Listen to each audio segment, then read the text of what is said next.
And this is not going to be streamed on YouTube this evening, but it'll be posted later in the week. Correct. Hopefully by tomorrow afternoon. Thank you.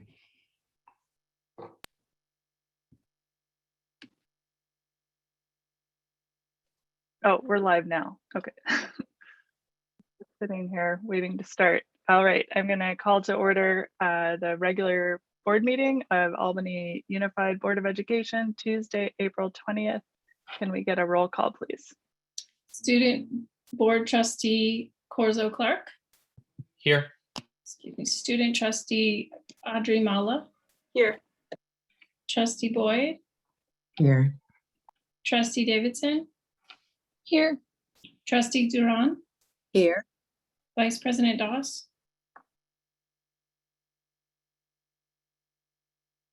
Vice President Doss. Okay, I know he's here. And President Hinckley. Here. Superintendent Wells. Here.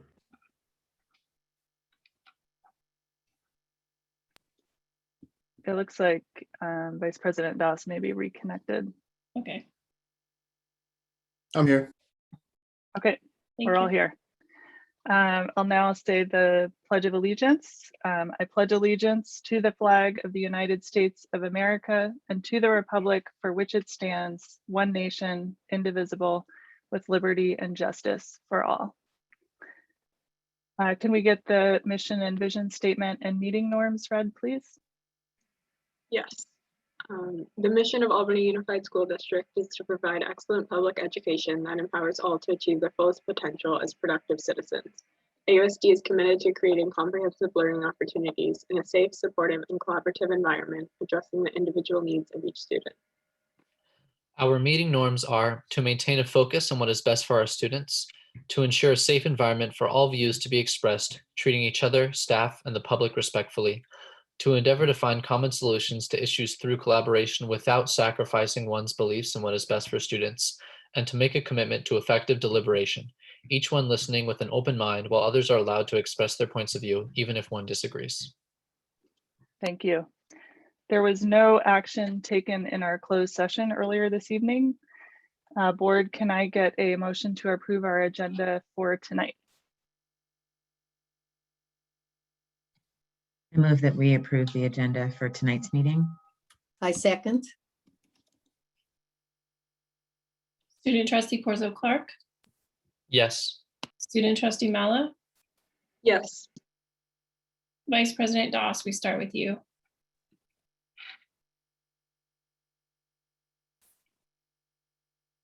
Vice President Doss.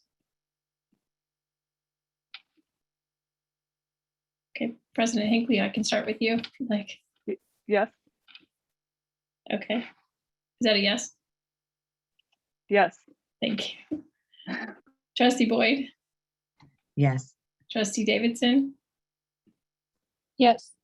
Trustee Duran, Yes. Vice President Doss. Yes. Thanks. the agenda is approved unanimously.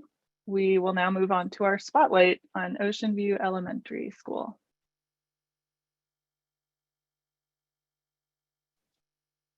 So I'm handing it off to somebody, but I don't know who. Well, I think we're bringing up the video Okay. momentarily. Yeah. It's coming. You were too fast for us, Madam Chair. But as you know, the spotlight that is really centered on our students is always something really neat. And it will be coming up shortly. Yes, I believe that Mary Ernst from Ocean View Elementary, I'm going to promote her to be a panelist. She would like to say something, and also Principal Terry Jorgensen.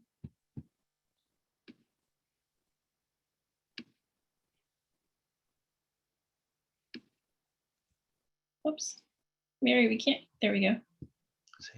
Hello, can you hear me? Yes, okay. I would like to thank Terry Georgeson. She's always made sure that the students at Ocean View have access to art instruction and art activities throughout all of the years that I've known her. And even during this past year of remote learning, Terry has found a way to make it happen. I think that everyone here at this meeting would agree that although the use of technology has been extremely important during this time, it's also a real priority to remember our humanity and our empathy and to connect with nature and to connect with each other. Art and creative thinking are this wonderful union between one's brain and one's heart that produces a visual result. And this video that I've made to show you celebrates the fact that even during difficult times, Albany schools brought opportunities to their students to be creative learners. Thank you.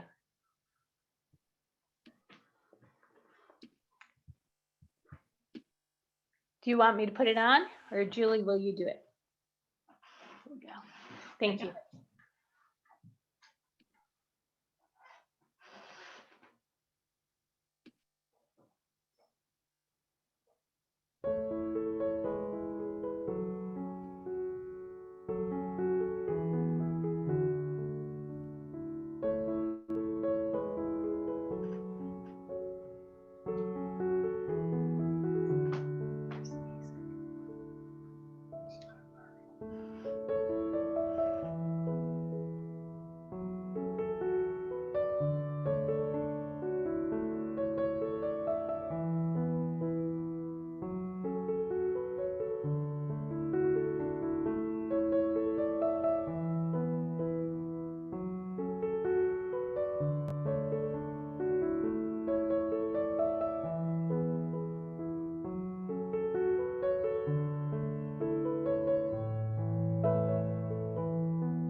Thank you. That was such a great video.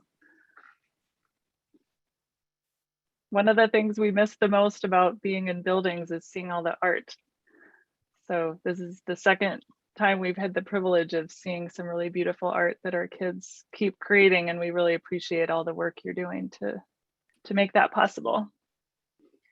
And if I may just say one thing, I'd like to acknowledge Mary in the years of her service, teaching art at Ocean View. She began when my son was in 5th grade, and he's now 22 years of age. She's done an amazing job bringing art to our school, as well as I want to acknowledge particularly this year, the funding through school care is what made this possible.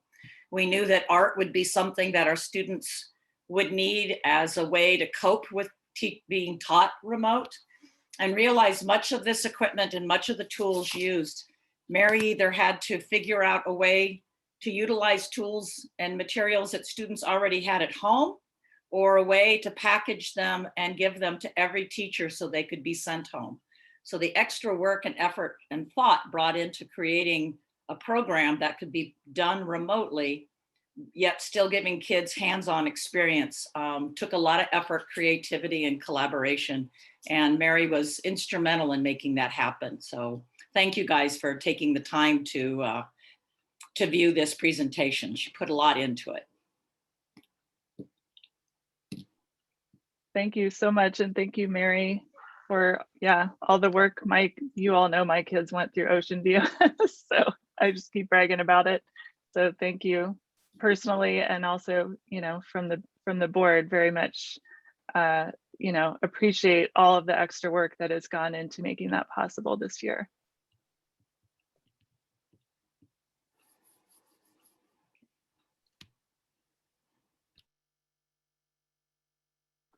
All right, any other board comments? Yeah, Trustee Boyd. Thank you. I'll just chime in quickly to say thank you very much for sharing this with us. As someone who has just no visual artistic ability whatsoever, it's very impressive to see all of the wonderful work that the students are able to prepare with your guidance and providing the materials and thinking about what students can have on hand. And as Principal Georgeson said, especially right now, just so important to be able to supplement the children's activities and experiences while they've been home with being able to create all of this. So thank you so much for presenting it and putting it together in such a beautiful way. I even loved the music. It was really lovely presentation. So thank you. Trustee Davidson. Thank you all. There was some music also that went with this video. I don't know if everyone could hear that. But if not, you can watch it again. It's on my YouTube page, which is my page that I also use for teaching. And you can look at any of the lessons and learn how to do these things yourself if you want to. Thank you. Just wanted to say that I love how there were so many unifying factors with those art projects, things that you could find at home, children expressing their own interests. I absolutely loved the little round dioramas in, I think, are those the frozen yogurt cups? What a brilliant idea. Thank you. That was one of the projects I came up with last spring, because the really hard part for me was I wanted to complete the program that we started during the year, and I wanted to give the complete number of lessons that was planned on, but I had no access to any supplies. And I had to come up with many new lessons very quickly. And that was one where I was hoping people would just have a cup or a can and be able to build something inside of it. Vice President Doss. Oh, yeah, I just wanted to say really quickly, thank you for the presentation. Really appreciate you taking the time to be with us this evening. I know that it's not the same as, coming in person, but, you did a great job with what you have, and the kids are better off because of it. So thank you for coming this evening. Really appreciate the presentation. Thank you. I feel very honored to be able to teach your children. And once again, I'm so appreciative of all that Terry has done throughout the years to promote art. Thank you. Trustee Duron. Well, thank you to both of you and Mary for your creativity. It just really shows in the variety of work that the kids did and the formats that they use. So thank you again. And the music was so soothing. It's really calmed me down for the evening, and that's a real plus. So thank you so much. You're welcome. Thank you. Great. Thank you so much, Terry and Mary, for sharing this with us, brightening our evenings. And our next item is also in recognition of all of this exact kind of work that our staff have been doing all year to support our students. We're going to recognize our certificated staff, and I will turn it over to, I'm not sure who I'm turning it over to. Well, I'll pick it up from here. Director Gonzalez, or yes, go ahead. I'll pick it up from here. We take to heart the opportunity to pause and reflect on all the wonderful work that our teachers have done all throughout the year. I've mentioned a couple of times, but I'm sure everyone did not hear the remarkable work that they did at the start of the pandemic. When I first huddled up with the teachers leaders and we grappled with on a Friday, the day we closed schools, about how we're going to open them the following week. And like I said before, we didn't know we were doing something pretty miraculously at the time, that we closed schools because of the pandemic one week and we opened them all up remotely the following week. And it was because of their leadership that we were able to do this. It was because of their commitment to our children, that they were concerned about students missing out on the opportunity to meet grade level standards and things of that sort, that we were able to open up that quickly. Now that quickly in isolation to our teachers is no big deal, but when you put it in a big picture and neighbors and people throughout California were opening up months later, that was remarkable. And for that, we say thank you for your service to our kids, our community, and we wanted to pause to acknowledge during this official week and read our resolution. And so if we can get to the resolution, that would be most appropriate and be read by our Chief Human Resource Officer, and that's Marina Gonzalez.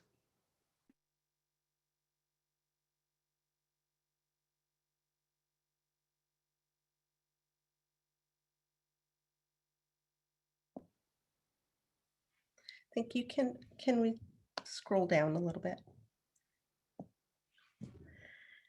Resolution number 2020-21-21, Certificated Employees Appreciation Week. Whereas the governing board of the Albany Unified School District and Superintendent Wells wish to commend and express their appreciation to the teachers, counselors, program specialists, psychologists, speech language therapists, and all certificated staff who serve the students of the Albany Unified School District.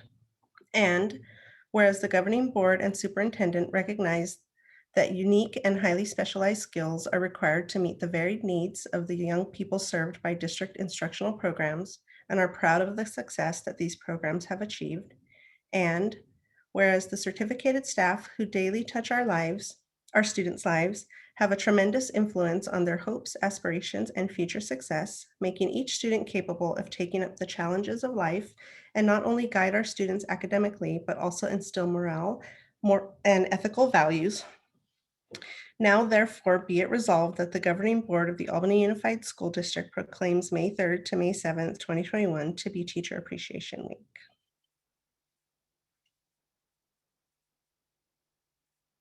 Be it further resolved that the governing board of the Albany Unified School District encourages all members of our community to join with it in personally expressing appreciation to our teachers for their dedication and devotion to their work.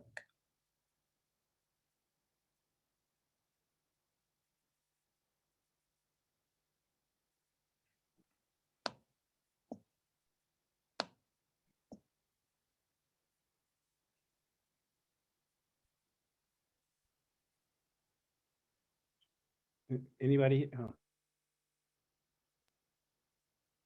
Are you handing it back to the board? I'm handing it back to Madam Chair, President Hinckley. Okay, great. So I get to be the first person to say, because I get to be first. That's the best thing about being the president is you can speak first. So I get to say how much I really, really, really appreciate all of the work that our teachers and other certificated staff have done this year. We've all said 1,000 times, this has been just an unbelievably difficult year in every which way. And there's no way that we could have gotten to where we are right now without our teachers, without our staff who are providing, education, counseling, emotional support, social support for our students. It's just, I'm in awe of the work that our staff have done to hold this year together. And I don't, usually when we have these kinds of appreciations, we get to do fun stuff in person and give people things and have this feeling of celebration. And it's very hard to create that over Zoom. So I know we're all going to try to convey it verbally through our pixelated images, but I just can't convey enough how much I appreciate and see all the work that our staff are doing to make the most of a really traumatic and difficult year. And especially, I will say, just the work that teachers are doing to help students take the sort of silver lining pieces of this year, to see their own resilience, to see what they're capable of, to see and experience what it looks like to adapt and to thrive even in periods of crisis. And I think that's one of the most difficult things to convey to our young people when everything has been so chaotic over the year and everything has been so uncertain. I think not just keeping up with the curriculum, not just making sure that students are staying on track, but that students emerge from this feeling like they can handle these kinds of events and that they can be resilient. And that's what I've seen teachers providing to my own kids, and in circumstances like Challenge Day and other events at the high school, just a real commitment to supporting, the whole child in whatever way they need to get through this year. And I also just appreciate that our teachers are also supporting students who are dealing with incredibly difficult circumstances because of the virus, because of the economy, because of everything that this year has done to families across the country. And I look forward to us being able to do all of these, dedications in person again. But in the meantime, I just can't say enough how grateful I am to have this community supporting my own kids and supporting all of the kids that the five of us are entrusted with taking care of. So thank you. And I'll pass it on to Vice President Doss. Thank you. I just wanted to, show my appreciation. I think that the one thing that we sometimes forget is that teachers are the one profession that creates all other professions, right? In order to become anything that you want to become, you need a teacher.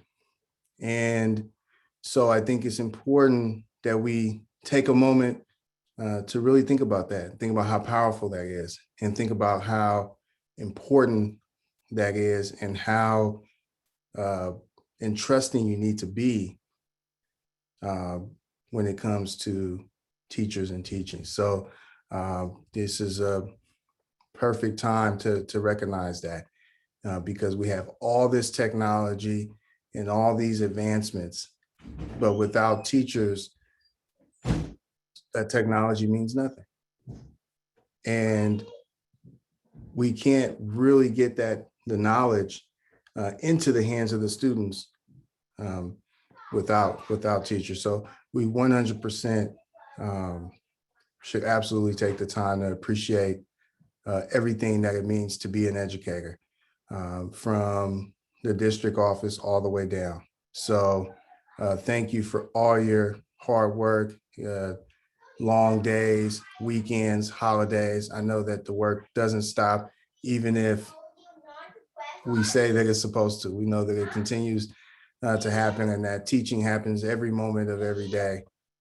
And the passion that you have is unmatched by anybody that I've met in any profession, and that's greatly appreciated. And I know that we are taking this time to recognize it specifically, but just know that when it comes to me, I recognize the hard work and everything that goes into education every day. And I thank you every day for all that you do. Thank you. Trustee Duran.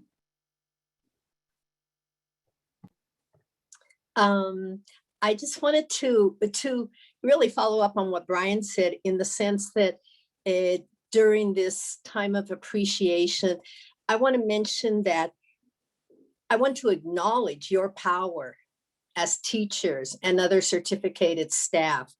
You are the ones that work day in and day out with the kids. You spend probably more waking hours with the kids than sometimes they do with their parents. And so you have such a great influence on the kids. They're not empty words when we say that you make a difference in the lives of kids. You truly do. And I appreciate your efforts and your dedication in making the world a better place by working so hard with our kids so that they can have the opportunities, whatever options they want. You are helping to provide them with that for the long run. So thank you so very much for everything that you do. Trustee Davidson. Everything's been said so well, and I just want to reiterate it that without our certificated staff, then our district doesn't run and keep going. And you all have been amazing. There have been so many ups and downs through this, and all I've seen is everyone just keeps rising up and giving a little bit more. And it's so impressive and it's so inspiring. And our kids are watching that and seeing it. And, you know, I would just picked up our neighbor up at Marin today and told his kindergarten teacher, hey, I saw some of your Zoom teaching online. It was so great and it was so fun. And we were all kind of participating on the other side of the screen. And she said, oh, it was so hard. It was so difficult. But I said, on our end, it was just magical and wonderful. And that's been the experience. As hard as any of it has been, those teachers and certificated staff in our district are still creating that magic. And we really appreciate it and thank you for it, and hope that you all just keep on doing it. So bippity boppity boop. There we go. Thank you. Trustee Boyd. Just to echo what everyone has already said, and it's funny because I was planning on saying some version of this as a part of my board report, and it didn't occur to me that actually this is the place where it should be said. But really, I've just been it's been impressed upon me from discussions with teachers and administrators during this time period in particular, that I've been made to understand even more so the level of dedication and just giving of yourself personally to this job. And it sounds like to even call it a job because it's so personal and requires so much from our teachers and our staff and administrators, and the high standard that that you all have, that you hold yourselves to, and the difficulty of having to sort of work in these less than perfect circumstances because of how dedicated you all are to your craft and to the end result of having just this huge impact that you do have on all of our children's lives. And so I would just add in and just give my sincere appreciation and recognition and acknowledgement of the grace and flexibility and just dedication to continue to, you know, to do the job one way and then have a change made and to have to pivot to something else and have a change made and have to pivot to something else. I just want to acknowledge that I understand that it's always a challenging and extremely demanding job, and hopefully people have known that for a while now, but this last year in particular, that's taken on a new level. So yeah, just really respect all that you bring to us all and to all of our children. Thank you. Student trustee Mala. Yeah, thank you. I think a lot's been said already that I couldn't say better, but one thing I want to say is like how much each teacher makes each student feel like they really matter in the classroom. And, you know, we've been transitioning to a hybrid model, but on Zoom for the majority of the year. So, you know, it can often feel like you're just another rectangle on your teacher's screen, but they, you know, in my experience, truly make each and every student feel like they, you know, the teacher wants you to be there, and they show that through their action. And, you know, I know at least in high school, they're spending their nights teaching us review for different courses, and reaching out to students when, you know, we missed a few days of school and just checking in. And they've been so flexible with every single part of their teaching model, and they really, really, really appreciate it. And I'm so impressed with their resilience. Thank you. Any other comments before we move? We will look forward to a lot of big in-person recognitions next year. We have a lot to celebrate once we can be back together. So we'll now, I now need to approve the consent calendar, or a motion to approve the consent calendar. I move that we approve the consent calendar. A second. Student trustee Corso Clark, Yes. student trustee Mala, Yes. vice president Doss, Yes. president Hinckley, Yes. trustee Boyd, Yes. trustee Davidson, Yes. trustee Durand. Yes. The consent calendar passes unanimously, and we now move to superintendent and board member reports. Thank you, Madam Chair, President Hinckley.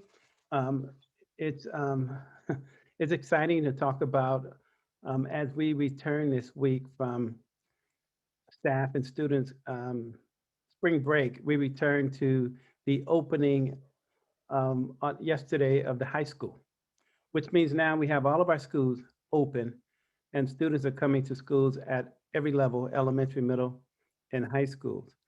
And to see kids after an entire year is simply heartwarming.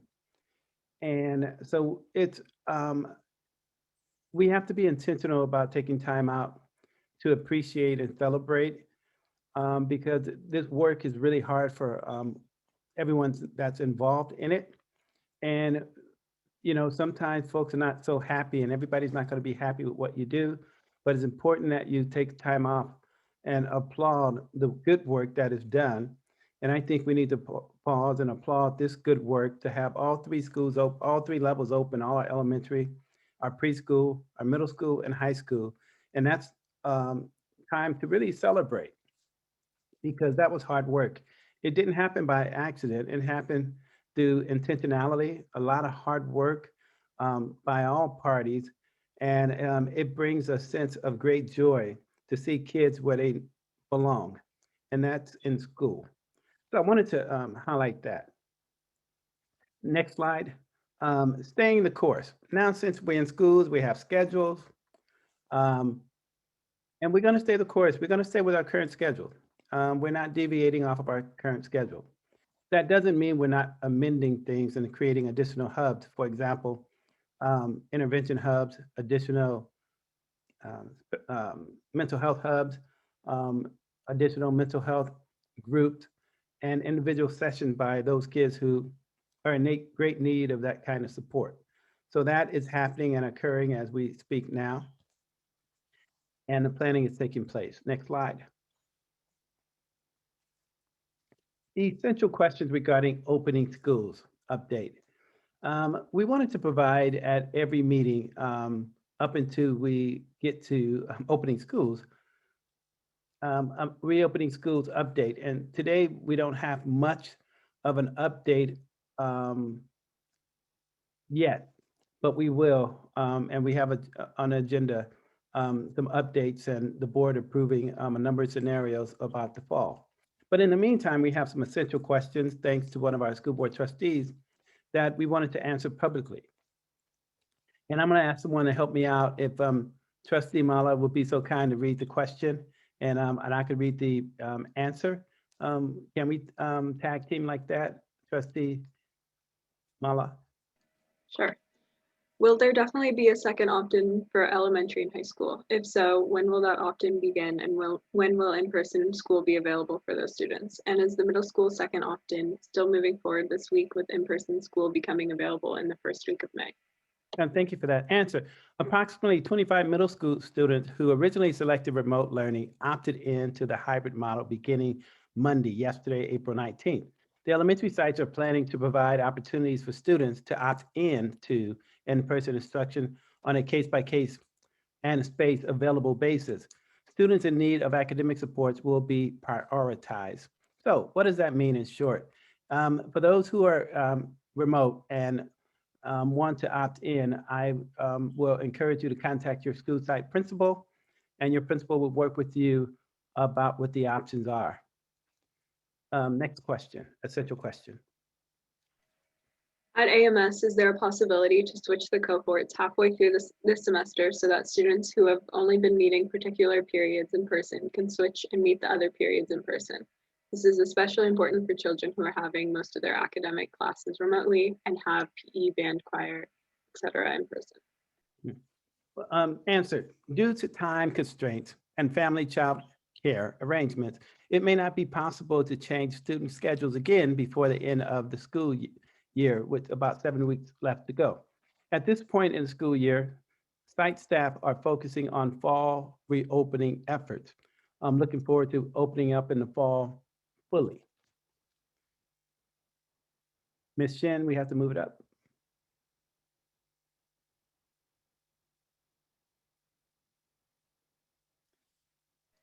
Next question. At AMS, can we allow students traveling long distances and those who are struggling, whether academically or social emotionally, to attend in-person school for the full day? The site is discussing ways to offer additional on-campus time for students. Details are not yet finalized, but will be forthcoming. For example, we have a number of interdistrict transfers who travel from afar, and they get the short 2 hours, and about time they dropped off, it's time to leave. And so we're exploring for this group, and maybe some others who could benefit from it through interventions, how we might be able to plug them into some already established hubs and some future established hubs. The good news about this, we have created a lot of extracurricular activities that are taking place immediately after school, and that would be an easy way to phase into that process. So more to come. Next question. At AMS, is there any feedback on how the technology or simulcasting is going and any other adjustments or improvements we might make to support teachers? That's a really, really good question. Reports are that no adjustments or improvements are needed to facilitate simulcasting at this time. However, we do intend to provide trainings in this area to staff during the summer and fall. And I want to just mention that today, when I was visiting again the middle school, I saw some ideal simulcasting going on. So we do have what we call a critical mass of teachers who are engaging in a ideal simulcast process. And so to see that go on, it's really, really exciting. And it also provides additional opportunities, and it's consistent with one of our 21st century practices that we need to start engaging in as an additional tool to serve our community and our students.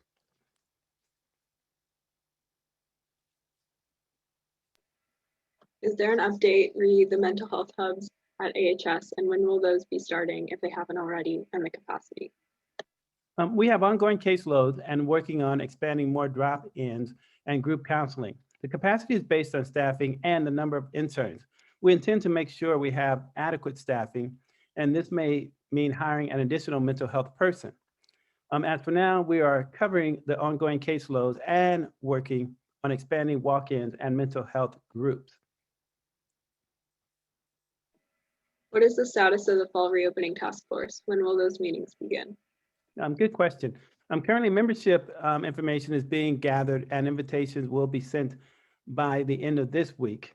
Meetings will be held in May and conclude with site district leadership fall planning meetings. Now moving to the next item, special education assessment status. I'm trying best I can to bring in a blip of update of special ed to our board and community. Generally, these kinds of updates would take place in our monthly special ed advisory group, but in the spirit of transparency, because it's been asked numerous times about what is our status, our special ed assessment. We're hearing that we're way behind. How far behind are we? We're not fully caught up, but I did want to bring a status report to the board and the community. Starting with the elementary, what we call our initial psychoeducational assessment. We've completed or in the process of 12 out of 16, meaning that we have in that area 4 outstanding. Triannual psychoeducational, we have 2 out of 8 completed. And then our triannual speech, 16 out of 18. And then our triannuals occupational therapy assessments, 5 out of 11. And so we have some work to do here at the elementary schools. As we go and look at our middle schools, we see a little different status here. Psychoeducational assessment, 2 out of 2. Triannuals, 4 out of 4. Triannual speech, 1 out of 1. And triannual occupational therapy, 3 out of 3. Outstanding at the middle school. And then you look at the high school, and what do you get? Another replica outstanding. You have psychoeducational, 6 out of 6, 5 out of 5, and 3 out of 3. And those in transition, meaning the ages 18 to 22, because you're in special ed, can be in special ed up until the age of 22. And we have 2 out of 4 in progress. And then for our final one, non-public schools, typically those schools are located in Utah, out of state, where we have to pay a handsome fee. And typically we would fly out there and conduct our assessments, but during COVID, we were precluded. And so now as we are have travel areas lifted, we hope to have this resolved before the end of the year with our 3 students who are non-public and being served because of their unique needs out of state. And so here it is, our special education assessment status. And just to put it in context, across the state of California, the country, and even in our region, folks are not caught up on their assessments. That doesn't mean we can't do better, and we intend to do better. And we want to be real transparent, maybe even considering in the future, a monthly dashboard so that folks know where we are, the community, our special ed advisory groups, and our Board of Education. And so, next slide. That's the last one, Dr. Wells. Oh, I thought it was I was supposed to have a trigger so I could say to my board president, Madam Chair, President Hinckley, that concludes the superintendent's report. Great, thank you. So actually we have to go back a bit because I forgot to do something on our last item, which was to actually vote on the resolution that was before us, item 8-1. So we do need a motion to approve the resolution recognizing our certificated staff.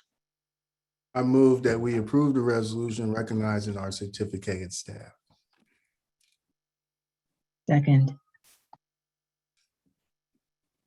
Student trustee Corzo Clark, Yes. student trustee Mala, Yes. trustee Boyd, Yes. trustee Davidson, Yes. trustee Duran, Yes. vice president Doss, Yes. president Hinckley. Yes. And thank you. I was not the person who realized that we had not done that. So Thank you also to Ms. Shun for realizing that. I was off Zoom for an entire week and obviously forgot how to do anything. So now I'll give my report briefly.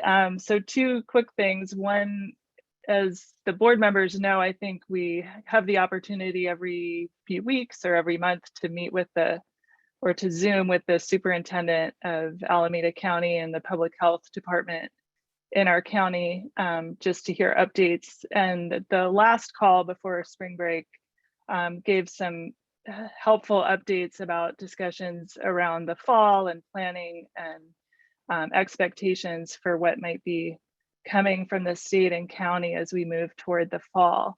And I think it would be helpful for the district to continue to share out the county guidance as it continues to get revised. But the one thing I wanted to report was just that they are expecting,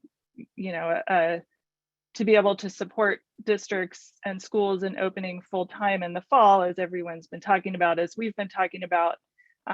They did say, however, that they're expecting that any revisions to the public health guidance from the state are not likely to come until possibly June, when, as many people know, the governor has decreed that the state will open up on June 15th, and that the current tier system will be replaced with a new set of guidance. So it's exciting that we can expect some revisions in the guidance to help us with our planning, but it's I found it a little bit disappointing that we may not get clarity on that until the middle of June or even later as part of the budget process. So I just wanted to share that update out because the county is expressing the desire to be much more helpful to districts going forward as we work to reopen, and recognize that the position that they put individual districts in by not providing much stronger leadership and guidance from the state and county level. So it sounds hopeful that we'll have that kind of guidance, but possibly not for another couple of months. The other thing they emphasized was that the expectation is that much of the rest of the economy or society or whatever you want to call it will be open and functioning, so that much more attention can be put on schools and helping support school districts with resources and funding and so forth. So I think for those of us who've been a little frustrated that the focus seems to have been on reopening other activities besides schools before schools got open, it was nice to hear that perhaps in the fall we can expect a lot more support for schools in reopening fully. They wanted to share that, and then some exciting news today that the U.S. Department of Agriculture plans to continue the free meals that we've been able to offer all students for the last 15 months. They plan to continue that all the way through the next school year, 2021 and to 2022, which is really exciting. And after that, for those who may have heard, Nancy Skinner, our own senator, has proposed a state bill that would use state funding to ensure free meals beginning in 2022. So hopefully we'll have the opportunity to pass a resolution and encourage our community to support that going forward, because it's just so important for so many reasons to get food to our families, but also to remove a lot of the stigma around having to apply for lunch programs and so forth. So very exciting. Exciting, optimistic news, and then I'm going to switch directions a little bit. So like many people this afternoon, probably I was glued to my phone watching the news in anticipation of the verdict in the trial of Derek Chauvin. I was at the dentist office with my son, and I wanted to think of a way to express what that experience was like. And then Trustee Duran texted me earlier and said maybe we could read out the statement that was shared out by our superintendent of schools in Alameda County, because it was, lots of powerful statements, but I think this one is particularly appropriate for us as a board. So she suggested that we could share it and read it as a board together So I'm gonna try to polish off my rusty Zoom skills and share this out and ask if folks would be willing to read it with us. Can you see it or is it too small? Okay, I'm gonna read the first part and then we'll go around. So this is from Superintendent Monroe. Today, former Minneapolis police officer Derek Chauvin was found guilty of second-degree murder, third-degree murder, and manslaughter in the death of George Floyd. What we feel in this moment is less relief than a momentary reprieve from the pain, grief, and anger that stemmed from an incomprehensible event in our history. And justice is certainly in the eye of the beholder, as today's verdict will not bring George Floyd back to his family, nor will it end the racism and violence that plagues our nation and requires our continued vigilance and resolve. I am keenly aware that our children are watching and experiencing this trauma deeply as well. We all have an obligation to be their educators. We cannot waste this opportunity to teach our children to recognize and speak out against injustice, to know when and how to defend the dignity and humanity of others. To be sure, they will learn even from silence. Vice President Doss, could you read the next paragraph? It is difficult to teach what you yourself don't understand. It is once again our collective responsibility to open our hearts and our minds to the searing pain and anger this horrific crime and others have inflicted upon our communities, not to turn away from it. Our children need to understand the imperfections and failings of our society in order to take up the mantle of righting our wrongs. Our future. Can you call on another board member to read? I'm sorry. Trustee Boyd. Our future as a nation depends on substantial changes to beliefs and behavior. Hatred, racism, both acute and systemic, and violence cannot stand. We have seen intolerable violence against members of the Asian and Asian American communities, against our vibrant communities of color, against our LGBTQ+ friends and neighbors. The consequences are real and devastating, and it must stop. Trustee Davidson. With an unwavering commitment to justice, all of us entrusted with our children's care have an imperative to channel the lessons of the past and the intensity of this present moment to bend the course of history. Thank you, and thank you to Trustee Duran for reaching out and sharing that idea.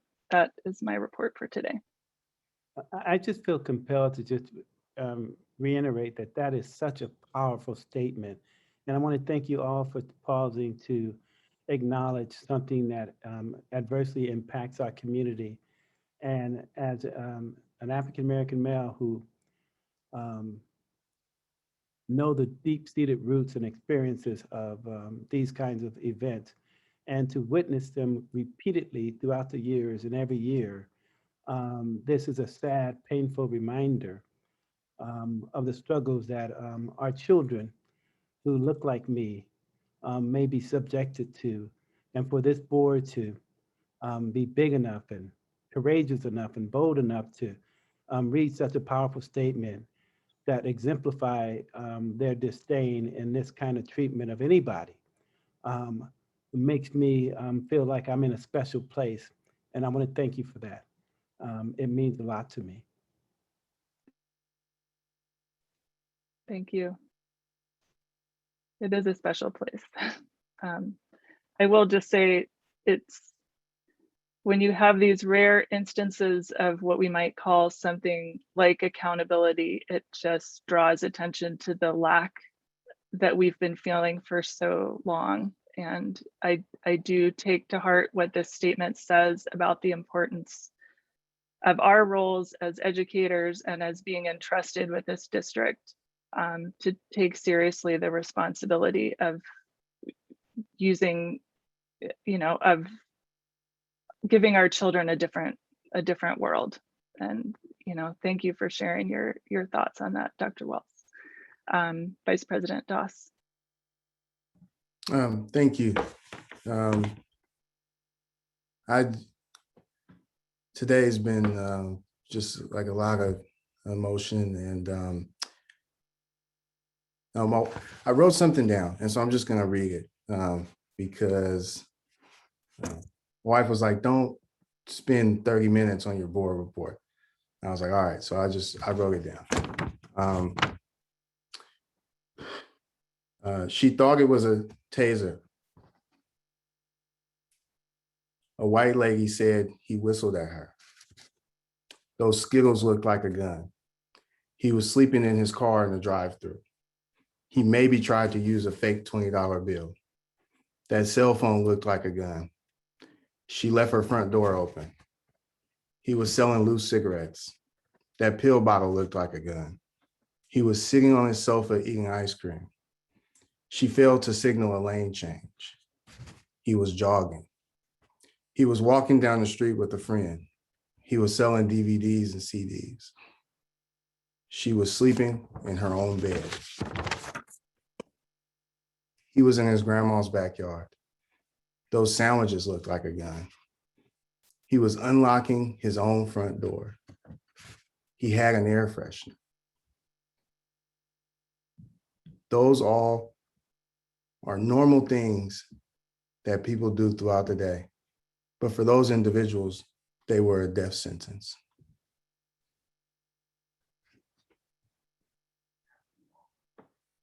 Behind every action is a reaction. And behind all of the words that we speak, there needs to be action. The police officer who killed George Floyd has been charged and convicted all during the pandemic, but we as a community have yet to start the police reform committee that we stated was going to be started long ago. And I was told that the reason why it hasn't started yet is because it's tough to get things going during COVID.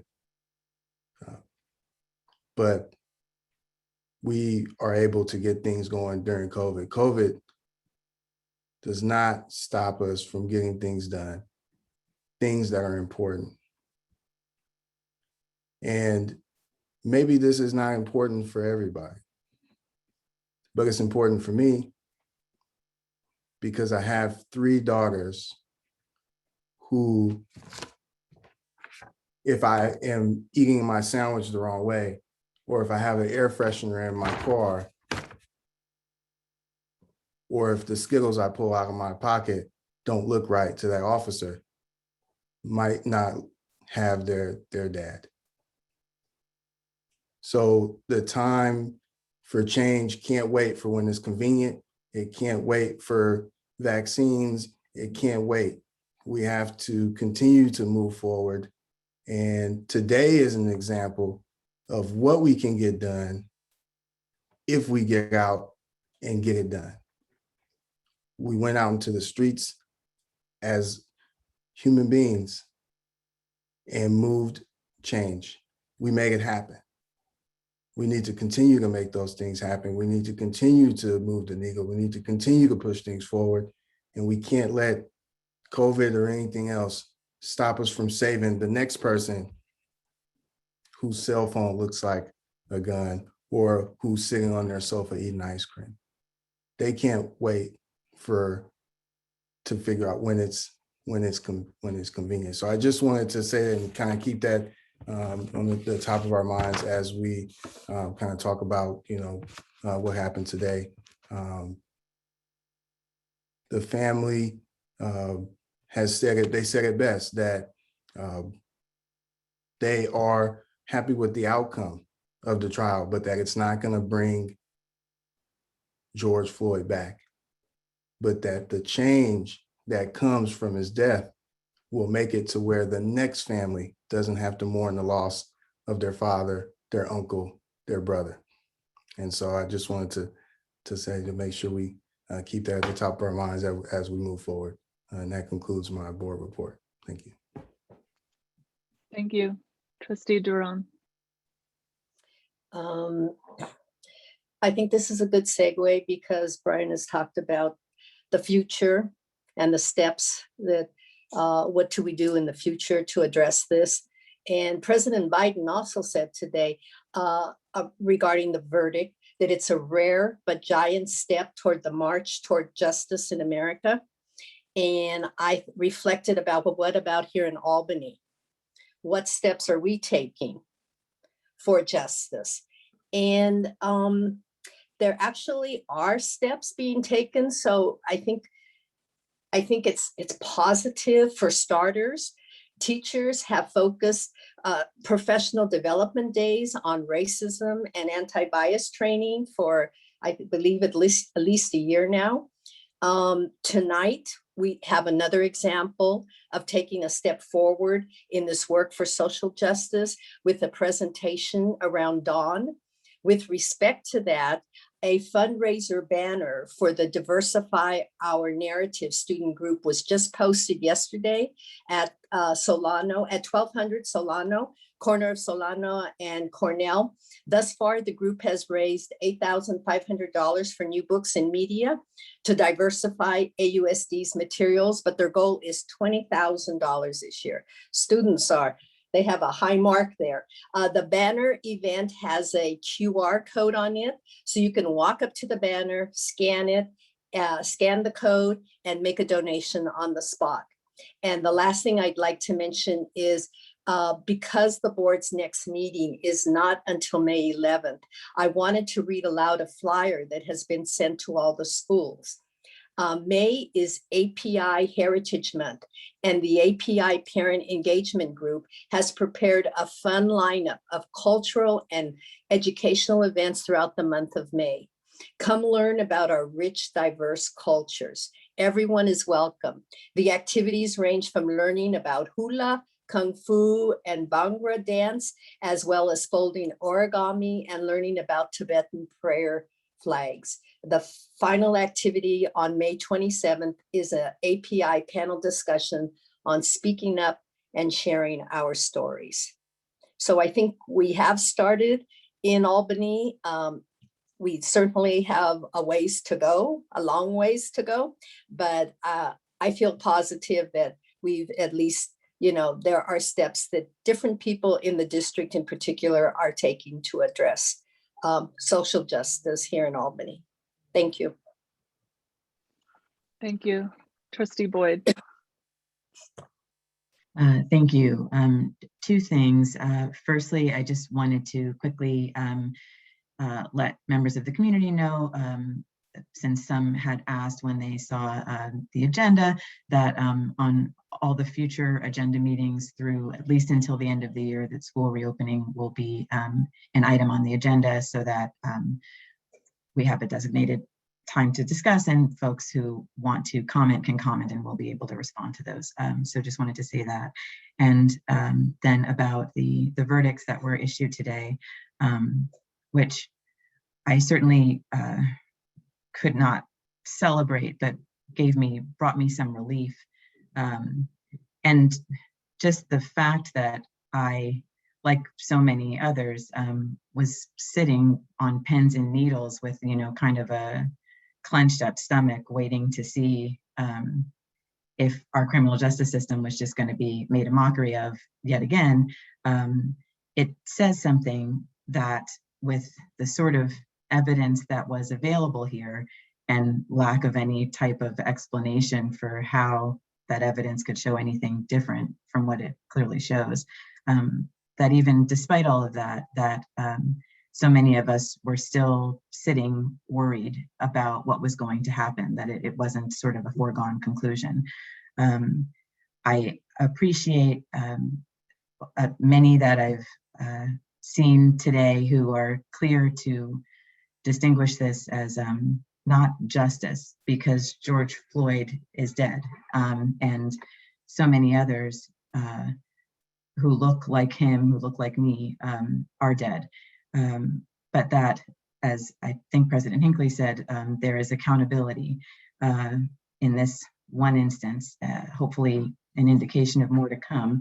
I just saw something that President Obama wrote today that I appreciated, which he said, where he wrote, "True justice requires that we come to terms with the fact that Black Americans are treated differently every day." And I think that I want to encourage us all to continue to examine ourselves and examine the systems that we're a part of, and the relationships that we have and the way that we conduct ourselves. It is easier to point a finger at a person like the police officer who murdered George Floyd, and not all, but many, at least a vast majority, agree that what happened there was wrong. It's harder to find the evidence of this white supremacist society and culture that we've all been born into and come of age in. It's harder to see the smaller pieces of evidence of that culture that are a part of our own thinking, that are a part of the thinking of friends and family and those close to us, that are not born out of a malicious, intent to do wrong, but are just born out of the fact that this is the society that we have all come of age in, that we are all growing in, that we all exist in. There is no escaping, no one has escaped it, myself included. So what's helpful about acknowledging that is that when we are having discussions about this, it's not about telling a person that they're a bad person or a good person, or, and getting into that discussion, I'm not a racist, I am a good person. We can kind of leave that behind and just acknowledge what we're all dealing with and what we're all attempting to dismantle and throw away piece by piece. And this is, of course, not just true of racism, it's true of all the isms, but we're just talking about this one right now, or I'm just talking about this one right now. And I so appreciate that we have our Diversify Our Narrative presentation that's happening this evening, because it's just such a wonderful example of initiatives led by our young people that bring us forward and that give us an opportunity to teach in a way that is that moves us forward as a society, sort of one step at a time. So I so appreciate initiatives like that, and I just want to encourage us all to continue to do the hard work in small ways and big ways of dismantling all of the pieces that are left of this this white supremacist society that we are all existing in. Thank you. Thank you, Trustee Davidson. I really appreciate what everyone has brought to this tonight. It's amazing. So I had this experience driving down our freeway last weekend, drive to Castro Valley most weekends, and NPR had a story on about sort of the police response to all of this. And it takes a lot of listening to really get to the bottom of this. And I was listening, and they were sharing that there's this unwritten rule that we all kind of know among officers, and some people choose to let it go and some people stand up against it, and it's really coming to the forefront now. And as I'm listening to this and thinking about this, I looked over, and there's a group of young men of color who were doing their community service, and I just thought to myself, what are we teaching them? Are we teaching them that a small action, then they have to clean up the trash of someone else? Couldn't we use those moments as teaching? And it just really sunk into me how broken things still are in ways that I hadn't really realized before, and are being supported by what you all are sharing tonight. And I just really want us to think about those small moments as a community here in Albany, where we can, instead of using punishment or using criticism, we can teach and we can help people to grow. Because as Vice President Doss said, without teachers, none of us can go anywhere. And we have amazing teachers here. So just asking ourselves that one more time with every decision we make, what are we teaching? What are we showing here? And can we give it a little bit more? And that's all I'll say tonight. Thank you. Student board members? Yeah, so we'll give our regular announcements first. But so for Albany High School, a couple events coming up. high school students began this week, first of all, with a smooth return to school under the hybrid academy plan. The academy cohorts went over health and safety guidelines, received academic support, and established group norms as the foundation of a larger social emotional learning curriculum that was developed by a working group of teachers. And in the coming weeks, academy cohorts are going to continue this curriculum, as well as they'll be able to reserve outside spaces in order to facilitate artistic ensembles, practicing social emotional group activities, and more. We are excited to be back and are looking forward to ending out the year under this new plan. There will be an informational session for all students interested in serving as a student board member next year, this Thursday, April 22nd, during office hours. And then also the Albany High School Library has put together a collection of Asian Pacific American stories and cultures. And all those who are interested can visit the library during the designated times. And there will be an AIPI student forum taking place this Friday at 3 to provide space for students to discuss the recent rise in anti-Asian hate crimes. The event is hosted by ASU in collaboration with various student activism groups like Albany Speak and Albany Stands, and everyone is welcome and encouraged to come either to participate or simply listen in solidarity to the AAPI community. Audrey. Yeah, Dr. Wells spoke briefly about, or I think actually President Hinckley spoke about the visit from the county superintendent. There's also a video that the Alameda County Office of Education created, which highlighted Albany Middle School's hybrid reopening. So that's posted on the Alameda County Office of Education website, I believe. And then for the elementary schools, start with Ocean View. So Ocean View is hosting virtual school tours for incoming kindergarten families who are interested in learning more about the school. The Cornell PTA recently put on the 2020 to 2021 Cornell's Got Talent, which included magicians and dancers and singers, video producers, gymnasts, slam dunkers, Rubik's Cube solvers, and much more. So that is on YouTube. And then the Marin Moonlight Auction is coming up, which is the PTA's biggest fundraiser of the year, and that will start on April 26th. And then lastly, we're going to hear more about this tonight during the elementary diversifier narrative report, but the student group of diversifier narrative, along with the Marin Inclusion, Diversity, Equity, and Access Committee, has been working with students from diversifier narrative to utilize the recommended book list and create videos, read aloud videos for the elementary students to watch. And of course, all these books in the read alouds align with Diversify Our Narrative's recommended book list. And that concludes the report tonight. Yeah, and also we had a sort of shorter note in terms of the verdict in the Chauvin trial that came out today.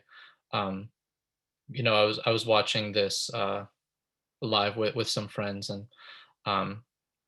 this I was reminded of sort of the past year and everything that's happened and everything that people have been doing, and sort of referencing the statement made that we read out loud by our county superintendent. She said that our children are watching, and I think that's true. But I also know that students are doing more than watching. We're doing, and I see this personally as a very defining moment and a defining year in our generation in terms of what the impact is on society. And I think Veronica was speaking about sort of, and I guess everyone was on like what is there to be done and how can this be a learning opportunity. And I think that something that I've learned, that a lot of students have learned who have been organizing things, you know, the team of Diversifier Narrative. I know even like weeks after George Floyd's murder, there was a protest that was organized by an Albany High alum and some other students that garnered like 20,000 people. But I think that a big takeaway from this for us personally is that there's work to be done, but there is also we have an impact. And even now, like Brian said, COVID has not really stopped us from doing many positive things and positive changes the past year. I just thought I'd say that. Thank you. I will now move to public comment on matters not on the agenda. Starting with, now I got to remember how to do this correctly. Starting with Chris Knight.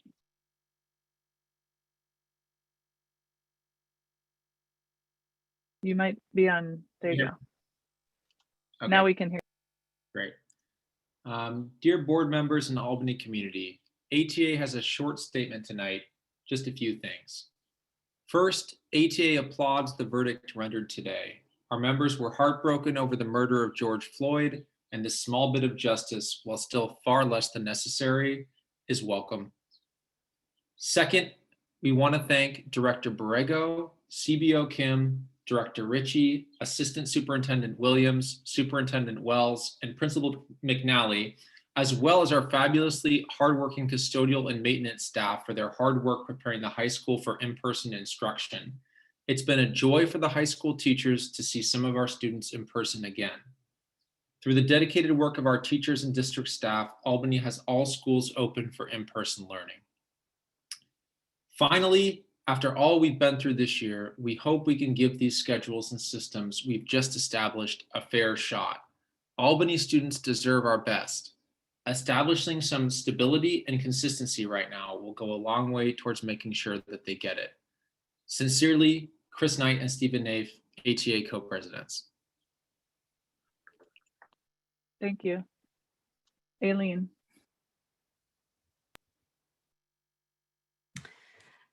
Hi, my name is Aileen Pearson. I've been on the board of the Albany Music Fund for 4 years. We are a volunteer organization comprised of parents, students, and teachers that raises about $120,000 a year to fill funding gaps in the district's music programs. I'm speaking tonight on behalf of the Albany Music Fund to express an understanding that teaching resources this spring had to be shifted from transitional kindergarten through 3rd grade music to accommodate hybrid learning. But I'm also asking you to commit to resuming early elementary music in the fall and to provide additional post-pandemic funding to strengthen the entire district's music program. As the mom of an Albany high school senior who's headed off to a music conservatory in the fall, I have seen firsthand the value of early music education. And I've also seen the value of the music community at Albany Unified. It's an amazing program. The students benefit so much from it. Our teachers are wonderful. And so please make this commitment to resume the early education music program in the fall and to provide additional funding to strengthen Albany's music program. Thank you. Thank you. Jeffrey. Hi, I'm Jeffrey Luna Sparks, also known as Jingle Jeff, a cherished name that the children gave me years ago. I'm just here to speak to say first how thrilled the students and parents are, and the teachers too, that the children were able to come back in person, 70% of them. And the children are very happy, teachers are very happy, parents are very happy. So thank you to the board for doing that. I was moved to a TK kindergarten class online, so it's very disappointing that I can't teach music for the rest of the year.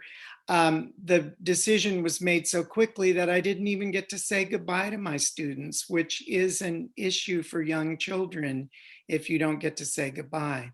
I'm hoping that the board will make a commitment to resume the TK through 3rd grade music program in the fall.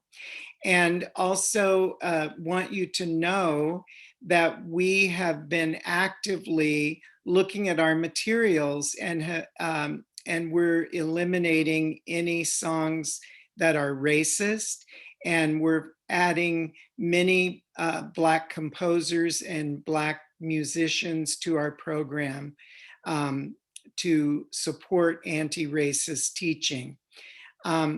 So I just want to say that I hope, I think that what the elementary music teachers contribute is really supportive in the academics and all of the programs, including anti-racist teaching in Albany. Please make a commitment to resume that program, and please pay for TK kindergarten music.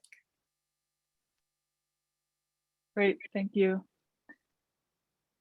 Seeing no more public comment, we will move to our staff reports, which is our report on the Diversifier Narrative Program's efforts at the elementary school level. Thank you for that, Madam Chair, President Hinckley. The long-awaited Diversifier Narrative for elementary school is here. And the person who's going to be doing the introduction of that is our very own Assistant Superintendent, Marie Williams. Good evening. Thank you, Superintendent Dr. Wells. Good evening, board and community. As Dr. Wells said, we're very excited. Our principals are here this evening and staff are excited this evening to present to you the work that has been taking place around the Diversify Our Narrative initiative. I also believe that as part of tonight's presentation on Diversify Our Narrative, some of our Diversify Our Narrative student representatives are also here to share in the presentation. But first, I would like to introduce our principals, elementary principals, Ms. Reimuller, Ms. Poole, and Ms. Georgeson.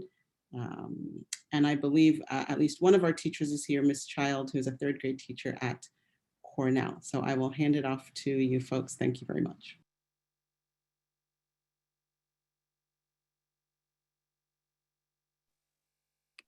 Thank you so much, Marie.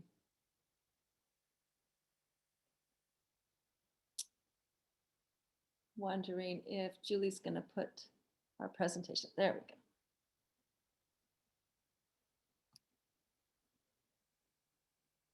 Thank you so much. I'm Liz Reimuller, and I do want to thank Misha Child for joining us this evening. And Melissa is going to start us off. Thank you, Melissa. Yeah. Good evening, everybody. Thanks for introducing the topic, Assistant Superintendent Williams, and board for having this conversation tonight. It truly is an honor to have this conversation on this important day where so much has happened. And I really appreciate the words that were shared, not only from our Superintendent Monroe, but also I just want to recognize what student trustee Corzo Clark said in his comments about how students are not just watching, but you have an impact. And this is one very important way and inspiring way that we've been impacted, that we've been affected by the impact you guys have had on our community. And I just want to give a huge shout out and special thanks to all of our students who participated in this. So yeah, so to start us off with some common threads, we're going to chat a little bit about some differences that we see across the elementary sites that you'll find, but then wanting to start with some pieces that are common throughout. So when we were when we learned of Dawn's initiative and demands and fundraising efforts and all of the wonderful work that they were up to, we started our own processes across the sites to incorporate teachers, and we, to prioritize teacher engagement, held meetings and outreach pieces to our staff, and that's common throughout all 3 elementary schools. We received a lovely curriculum guide and resource list from the Diversifier Narrative students for 4th grades, and that's in the hands, it's been put in the hands of our 4th grade teachers, and they've been checking it out and talking about it. That's definitely been part of our process as well. Each site has had a little bit of a different process around how we've been sharing funds, but basically in a nutshell, the money is being shared across all grade levels. the Diversify Our Narrative kiddos gave us a wonderful literature list that was collaborated on by all of the elementary school site librarians. And, you know, titles were discovered that we had and ones that we could reach out or we could add to our collections. And there was some collaboration there. And of course, there's the wonderful Dawn website that's been put out with some really fantastic read alouds that I hope that they share with you tonight. It's really a wonderful gift to our teachers and our parents and our community. So some really wonderful work there. So those are a few of the common pieces. And I believe, Ms. Reimuller, you've got the next piece. Thank you. Thank you. So now we'll take a look a little bit at how things have been going at Cornell with regards to the Dawn Initiative and the work that's been done this year.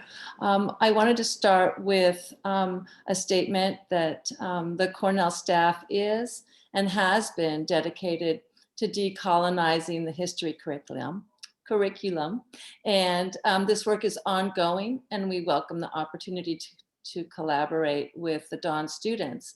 And this is basically a quote from Misha in one of our meetings, and I would like to invite Misha now to talk a little bit more about what she meant and what she sees. And this is across all three sites. So thank you for coming, Misha. Welcome. Thank you for including me. It's a pleasure to present and to begin and continue the collaboration with the Dawn students. Starting last school year, at the beginning of last school year, Marie Williams started a curriculum committee that was specifically a social studies study group. And it was facilitated by Rachel Reinhardt, who is the director of UC's History Social Studies Project. And the committee had grade level representatives from all three sites. And the work we were beginning was developing course maps for each grade level focused on historical thinking questions, social justice-based historical thinking questions, an overall question, and then questions that guide each unit. And that work we began, and then it was quickly disrupted last March when we all went home. And we're looking forward to being able to continue that work in the future. And if board members would like at some point more information on an example of how that was working, I can provide that. But I also wanted to focus on the work we've done this year. Thank you so much. So in November and December of 2020, we began by working with our Social Justice Committee, which was really happy to get back together because we had stopped that work with the pandemic. So we were able to start back meeting. And the first thing we brought to the very first meeting was, let's talk about Dawn, let's talk about this money and this initiative. It was a really great catalyst. And we began by identifying the books that were on the Dawn list that were already in our library. It was pretty exciting because almost every single book on the list was in the library, and that was great. And then we also, with the help of Jen Gritman, worked and began to research other sources of literature that we could could incorporate as we worked with identifying how we would utilize the Dawn funds for literature. Okay, in January and February, we, at our ILT meetings, divided the funds among grade levels and talked about how to best proceed and which work would happen at grade level and which work would happen at our ILT meetings and which work would happen with our Social Justice Committee. And one of the goals we came up with was when we had previously started on this type of work, we'd noticed that certain books kept being used across grade levels, so that even though our intention was to diversify the narrative, if the same book was used year after year or repetitively, it was actually giving students the opposite message, that there's only one author or one book about a certain topic. So we slowed down a little bit and created a document where we could look at which books were used at each grade level, and also started thinking about which books would be used for literature study, which books had a curricular connection to a certain grade level, and which books would be best to provide windows and mirrors experiences in classroom libraries. And then finally, in the last couple of months, we've been working more specifically. We made a commitment to purchase locally, if at all possible. That was suggested by our librarian, Mayor Staten, and she's going to support us with that. We're creating our ordering now in the next few weeks. We also shared the Dawn Read Aloud project. And actually, some of our teachers have been working directly with students in the Dawn project. A certain project that they have at 4th grade is called PIXA, which is People You Should Know About. And they're collaborating actually on creating some curriculum that, you know, the Dawn students are people that you should know about. And so featuring them within the context of the 4th graders learning. So that has kind of come full circle and is in progress right now. And then Misha will finish us off talking a little bit more about the catalyst and the future for this inspiration. Right, so when we look, I'm super excited because tomorrow is our day of planning our purchasing of the books. And that's going to be a happy day. And then hopefully looking forward to next year, starting back up our history, social studies project study group, and collaborating with Dawn students in that process as well. I want to take a moment to just cycle back a little bit on what board member Boyd mentioned earlier, how all of us who came of age in the society we need to constantly be looking at our own thinking and the implicit bias that we have due to growing up in this society, and that one of our jobs for all of us as members of this district is finding ways to disrupt that, so that our students now, especially our young students, have a chance to have less biased thinking in their brains. And so I'm looking forward to both of these projects, the history project and the literature project.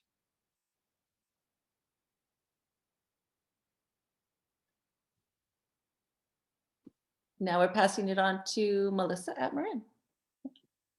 Thanks, Liz. Yeah, so similarly at Marin, we wanted to start off with a statement about how what we're prioritizing, and we are continuously dedicated to exposing students to diverse perspectives, what Misha referred to as windows in mirrors.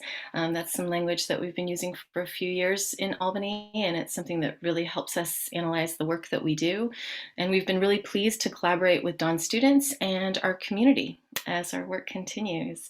So what we've been up to at Marin on our little timeline here, November and December, our 3rd grade received a grant to purchase diverse books for 3rd grade, and I had the absolute pleasure of being in a 3rd grade classroom soon after those books arrived and getting to pick one of the read alouds for the day. And it's just a wonderful resource that our teachers reached out for, recognized a need for, and are actively working with partners in the community to obtain. So that was it was wonderful to see. So, and in November and December, that's when our librarian, Miss Jaffe, coordinated with our Dawn students on their book list, and we were really pleased to see that we had already had all the titles on their list and had the ability to talk about what else we thought, how else we thought the list should be supplemented and how our collections could be supplemented as well. In January, we started meeting we convened a social justice history curriculum committee to look at the topics that we teach and through a social justice lens, and again using those windows and mirrors to amplify stories that we have not heard, that are not typically heard in the presentation of, old school history as I learned it, for sure. But to think about the stories that we want to amplify, and the identities that we want to, the different parts of our identities that we support, and the different race pieces that are, may or may not be brought up, and the different perspectives of these hard history topics that we wanted to support in the way we teach. So we had a few meetings in January and February. We started off with a discussion of prioritizing where we wanted to spend the Diversify Our Narrative funds.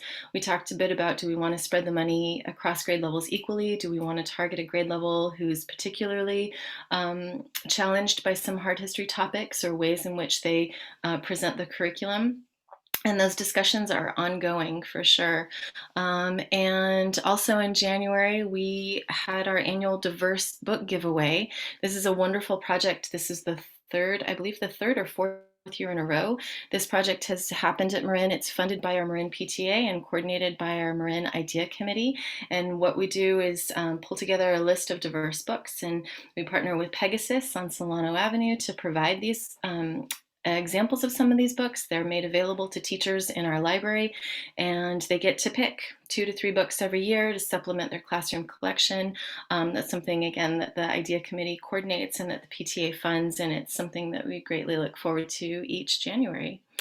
In March and April this year, March was a bit of a busy month with school reopening, so we didn't have any meetings then, but we convened in April to further discuss our process around how we're spending the money from the Diversify Our Narratives initiative. And we were really excited to see a partnership between, again, the Idea Committee and the Diversify Our Narrative students really blossom into this Diverse Books Read Aloud website. I want to give a particular shout out to Shannon Heffiker and Krista Bell, who were instrumental in coordinating this project along with the committee and working with all of our fabulous Diversify Our Narrative students. Their website is up and running. It's going to be shared at all 3 elementary sites if it hasn't already. My understanding is by the end is possibly on Friday newsletters this week, so that parents have access to these read alouds. And it's lovely to go through and watch our high school students reading some really important books to our young kids. We know that, as the tradition of AHS Speak has had in our district, where high school students come and connect with our younger kiddos, it's really different having, a high school student talk to and teach our younger students. We're used to our wonderful teachers, and they're wonderful indeed. And there's something about having an almost peer give you information that's particularly impactful and meaningful. So by creating this Diverse Books Read Aloud website, it enables these kiddos to go into everybody's home and everybody's classroom just by clicking on the internet. So we look forward to finalizing our decisions about how Marin is going to be spending the Diversify Our Narrative funds in May. And yeah, we appreciate the funding and support for all of this important work. It's been really inspiring to be a part of. And I think with that, I'm handing it off to Ms. Georgeson. And the next slide. Good evening, everyone. I want to thank the Diversify Our Narrative group, particularly for the funding. Funding such as this really does offer empowerment and opportunity. And the ability to bring this to our staff and to share the fact that they get to utilize some of this money with a direct focus on bringing diverse voices to our students, with that being its targeted goal, really brought a lot of inspiration to our staff early in the year. We decided early on that we wanted to be committed and to the dedication, particularly with our 4th grade teachers, who really do a lot of the work and have for several years. And I want to say about 4 years ago, they did a presentation for the board talking about how they were working on decolonizing the classroom literature and history curriculum in the 4th grade. So they've been kind of a lead for us at our school site through example. And in doing that, we wanted to bring also the funding to the classroom and to students' hands. So in November and December, we talked about the funding and to begin to improve our classroom literature and history curriculum. During that time, we began to identify books on the Don's list. And I think, as was mentioned by both Cornell and Marin, we were first impressed to see how much of the literature we already had in our libraries, but at the same time, also we began to notice how much of the same literature we were using from various grade levels. So again, the opportunity to have funding to allow us to broaden that scope really became a focus of ours. During this time also, our PTA and our librarian, through a subcommittee of Black Lives Matter, began to discuss ways to add additional books to the curriculum and again into the library for student use. January and February, we began to divide the funds up, primarily looking at grade level and grade level teams, determining the use of the funding for group books to be rotated throughout the team. We wanted to avoid purchasing books that would be then sitting in just one classroom. We felt we could be more powerful by broadening them by the themes and then utilizing it kind of like we would like we do our leveled library, where teachers can share and rotate them throughout the year.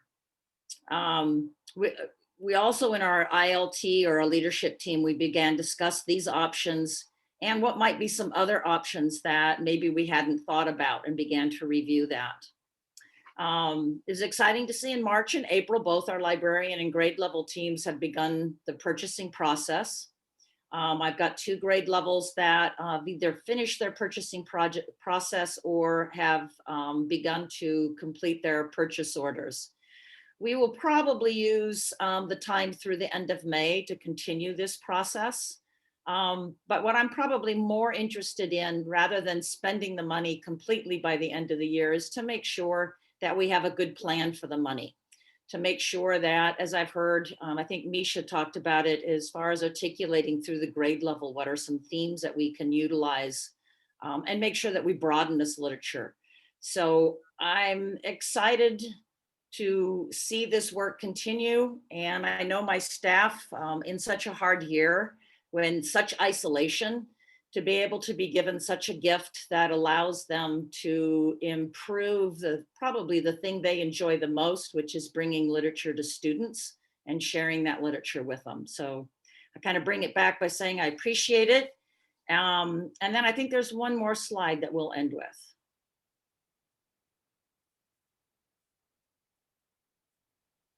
So yeah, I began to kind of mention what the next steps are already without looking at the slide, but just to review it, finalize our decisions. I think all 3 of us are mentioning that as the year ends, we want to kind of encapsulate what we've done and make sure that we have plans for spending the money, or at least allocating that spending for the future.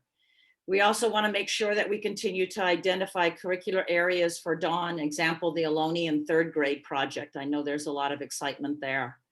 And as mentioned earlier, the district pilot and adoption of the K-5 history curriculum, hopefully next year, or at least by the end of next year, that process, we should be well underway.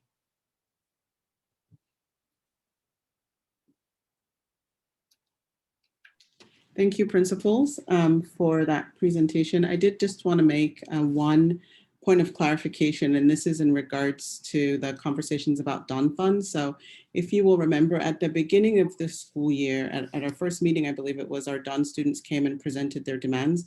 And in response to that first presentation, we were able here centrally to provide funds to each of our sites totaling $50,000. So our elementary sites received $5,000, our middle school received $15,000, and our high school, I believe, received $20,000, with the express purpose of beginning the work of carrying out the Dawn demands. And so the funds that our principals have spoken about today are funds that come from our restricted lottery. They are not yet into spending the $8,000 that we know will increase that's been fundraised. So we anticipate that there would be additional funds that would be available for expenditure, and have been in conversation with the Dawn students about what that process would look like. But I just wanted to make clear that When we're speaking about DON funds tonight, we're talking about restricted lottery funds that were allocated to each of our sites expressly for the purpose of implementing this initiative this year. So I know that our students are here also to present. Board President Hinckley, I don't know if you wanted to have them come on now or take questions, or how you wanted to do that. Why don't we hear from them, and then we can do questions together at the end. I think they need to be brought in though as panelists. I see Zara.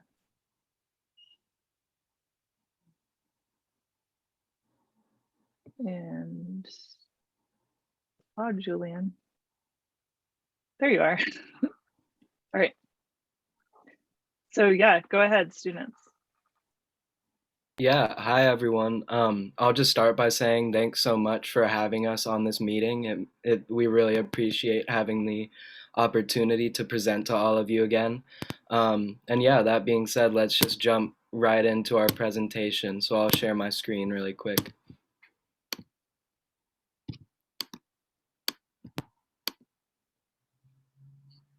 Okay, so just to give a little introduction to our group, Diversify Our Narrative is like a nationwide group, and we're just Albany's branch. So that nationwide group was started during the summer before this school year, largely in response to the multiple instances of anti-Black violence that occurred that summer and that have been occurring since our country's been founded.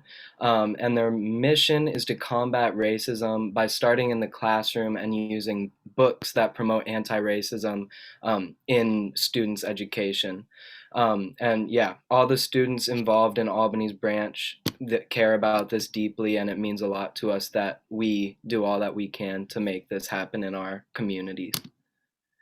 So I'll just introduce myself really quick. My name is Julian Johnson. I found out about Dawn through Instagram, and I really agreed with their messages that education is really key in fighting against discrimination and racism specifically.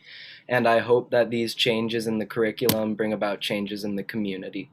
And they already have, so that's really good to have seen.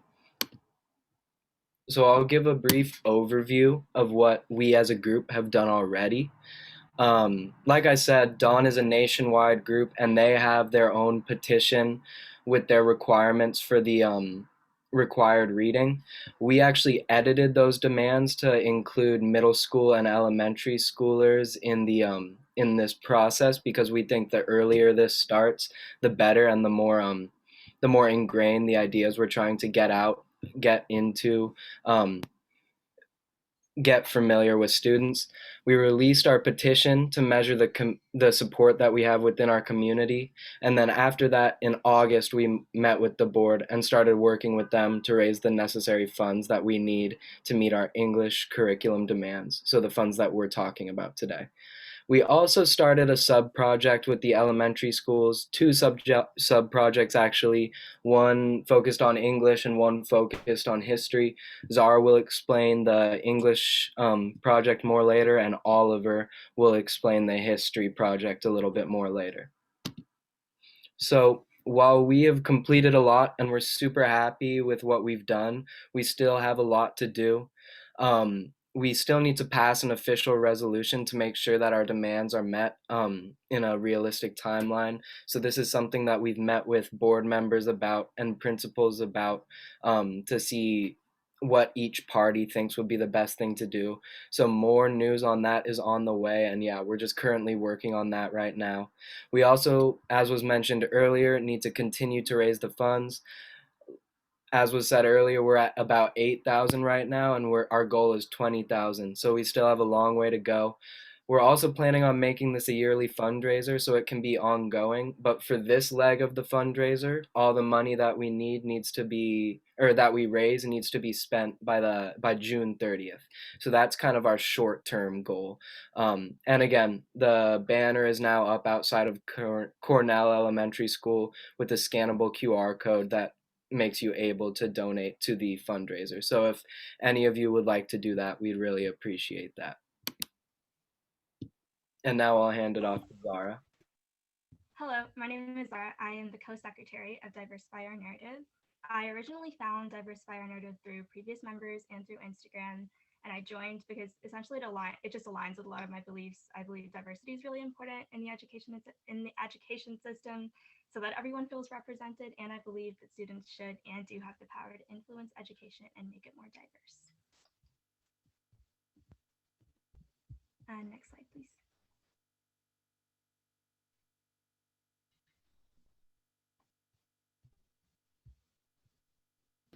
Did the slide not switch? I pressed the. Did not, no. Oh, Let me stop sharing and try to share.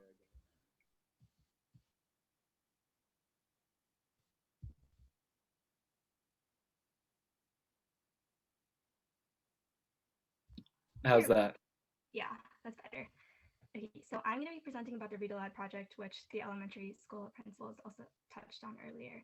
Essentially, each member of the AUSD branch of Diversify Our Narrative has filmed themselves reading picture books out loud, and we chose books that portray less shared stories from a diverse group of writers, including BIPOC authors and those who have firsthand experience in what they write about. We're distributing these videos to elementary school students, teachers, and parents. And here are a few examples of the books we're reading to give you guys an idea. The first is called Don't Touch My Hair, and it's a book teaching the importance of asking for permission when touching curly hair. The second is called Pink is for Boys, which fights gender stereotypes and encourages children to enjoy what they love to do. The third is called The Proudest Blue, which is a story about two sisters on one sister's first day wearing the hijab. And the fourth book is called Where Are You From?, in which a girl constantly gets asked where she's from, and she doesn't know how to answer the question. That is our Read Aloud project, and I'm going to pass it on to Oliver, who's going to speak about our history project. Okay, hi, I'm Oliver. I'm a Dawn researcher, and I found out about Dawn through school and Instagram and just my peers in general. And I'm like interested in focusing on students feeling heard and represented across all aspects of their learning. And I'm passionate about moving away from Eurocentrism and cultural and historical inaccuracy in English and history curriculums at AHS in all schools. So I'm going to talk a little bit about our history project, which we have completed as of now. And so basically our goal for our history project was to create a 4th grade California history curriculum. So the way that we did it was we gathered different resources and focused on 3 main categories, which we believed were key to California's history, which were the indigenous experience, the Latinx experience, and Chinese immigration, which also included the gold rush. And our main goal was to find resources that basically focused on aspects of California's history that are often overlooked and that align with our beliefs in Dawn.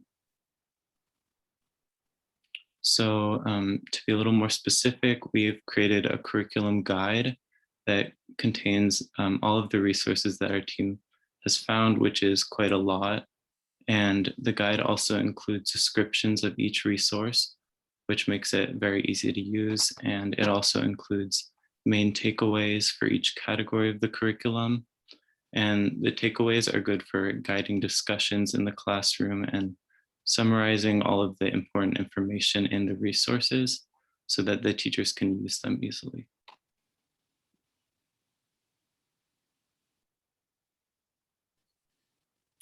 And here are some examples of the resources that we gathered.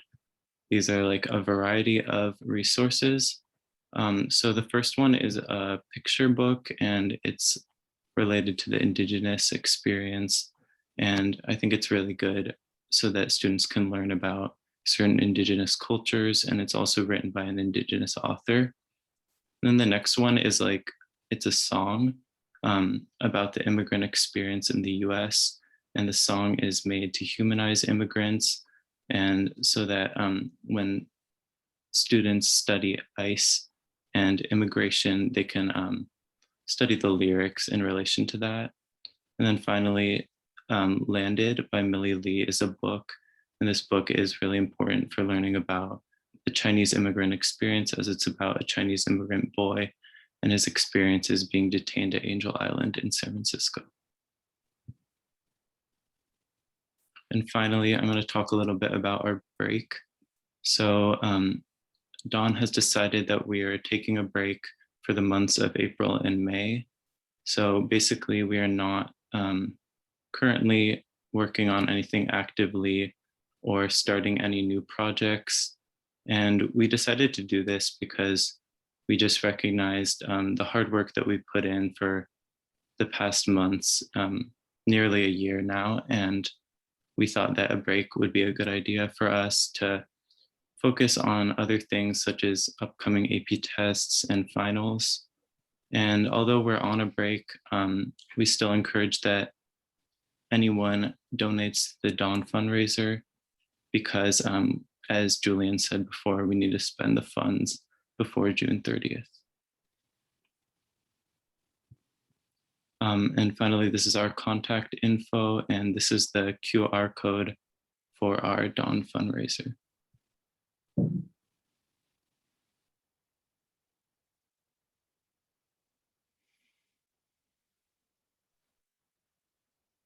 So yeah, that's all we have for our presentation, but we're happy to take any questions that you or anyone at the meeting has. Great, thank you so much. I don't know, Assistant Superintendent Williams, if you have anything else you want to add before I turn it over to the board. No, absolutely not. Please do dive into questions and discussion. Thank you. Great. All right. Board members. Yeah, Trustee Duran. Okay, that was a very impressive presentation. I really enjoyed learning, especially from the students, what your perspective is, what you're interested in, and it's really quite exciting. And I have some questions, really, but I wanted to comment on that first and say that you definitely, hopefully, will be getting credit, some kind of high school credit for this work, not because you sought it out, I mean, because it's obviously a passion for you, but because you're dealing with history curriculum, you're dealing with literature, you're dealing with community work that's so impactful. And I just want to ask you if you're working with your teachers and getting some kind of high school credit for this. So we actually haven't been working with our teachers really. Like our branch of Dawn is really all student led and student organized, and everything is kind of done by the students and the members. But yeah, we really appreciate those kind words, and yeah, for sharing that with us. So thank you.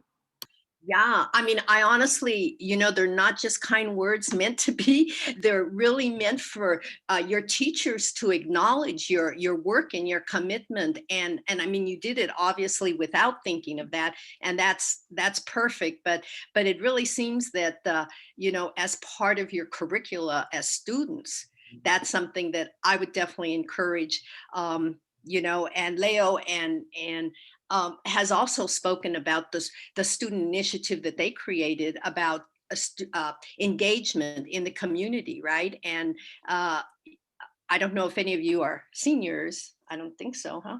But maybe, oh, you are. Okay, because there's also that certificate for those involved in civic engagement as well. But anyway, just wanted to first of all acknowledge you. And then I have some questions that, because it's really a passion for me too, all the things you're doing. And I had sent these questions earlier out so that maybe the principals could see them.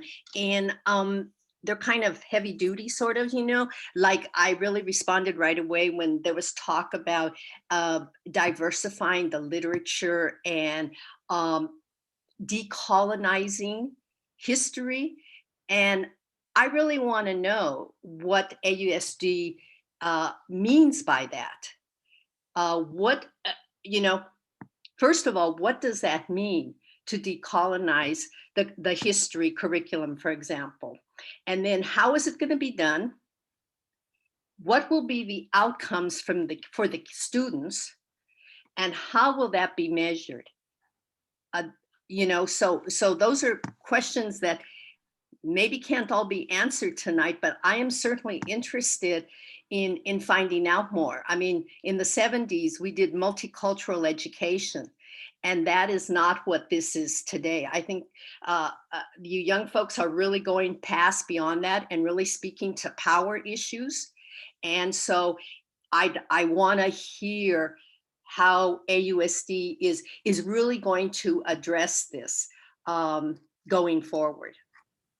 I would love to try to answer some parts of that for you, Clementine, Trustee Duran, excuse me, and then give the principals and the teacher who's on the panel an opportunity to also chime in. I think when we think about this phrase around decolonizing the curriculum, we're thinking about what the student Don Rep just talked about, which is sort of removing, decentering the Eurocentric sort of white supremacist perspective that much of our curriculum is sort of taught through, right? And so thinking about sort of the lesser known stories, thinking about the counter narratives, thinking about sort of the events in history that don't make their way into the history textbook. I think when we think about decolonizing the curriculum, we're thinking about implementing anti-racist teaching practices, which we have been working on with our teachers, particularly at the elementary this year in some form or fashion. And so I think, you know, how we do that is in some of the work that's been described for you this evening. I think, you know, developing an anti-racist praxis is both inside work and outside work.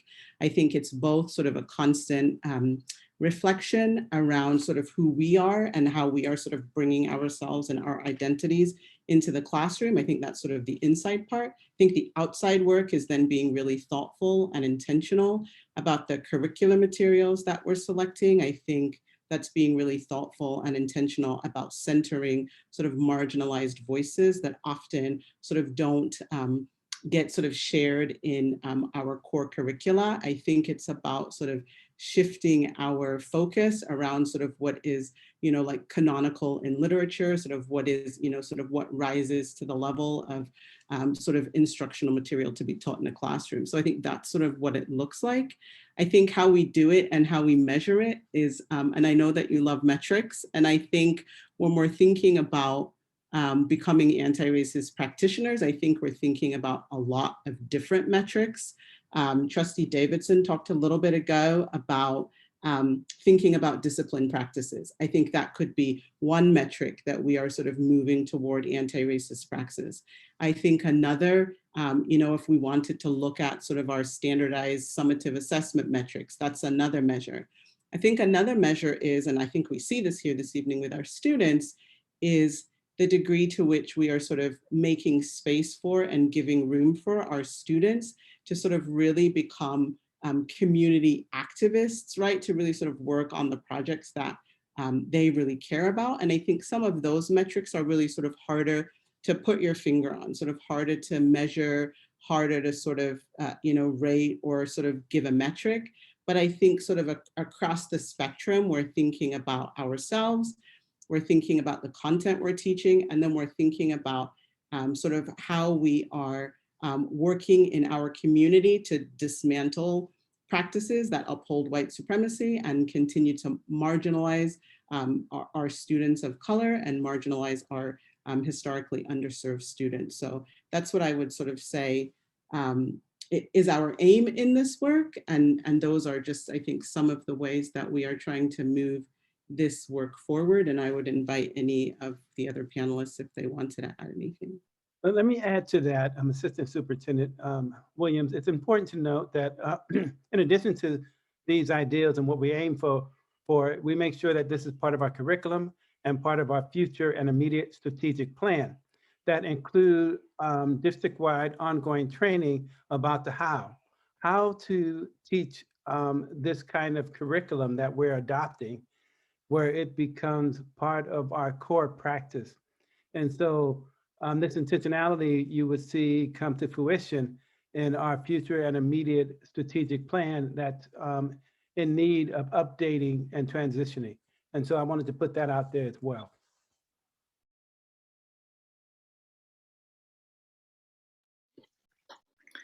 I'd love to add to that. I The question is super intriguing, Trustee Duran, because how you measure outcomes from this kind of work is sort of tricky, and I appreciate what Assistant Superintendent Williams said, that all of the pieces that could be involved in measuring outcomes.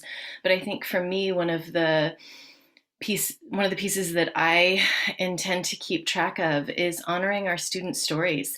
In working with so many of these wonderful, wonderful students, they were, I feel privileged to be able to hear some of their experiences and their stories around why they got into this line of business in the first place, right? And it had to do with the incidents of racism that they were exposed to, whether it was themselves or hearing about it from friends or peers. It was hearing about incidents of targeting people for their identity.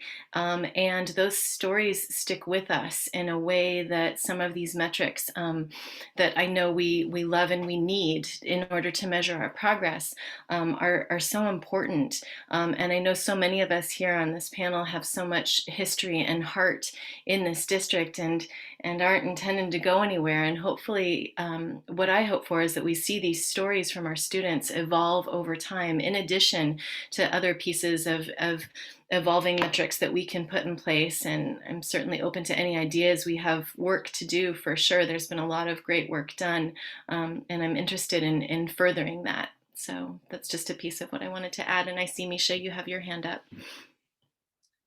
Yes, and thinking about data too, there's so many different types of data. And in an elementary classroom, a lot of it is, what do kids say, or what artifacts do they create? Or if you ask a third grader who third grade curriculum is local history, so not just specifically Albany, but also the Bay Area.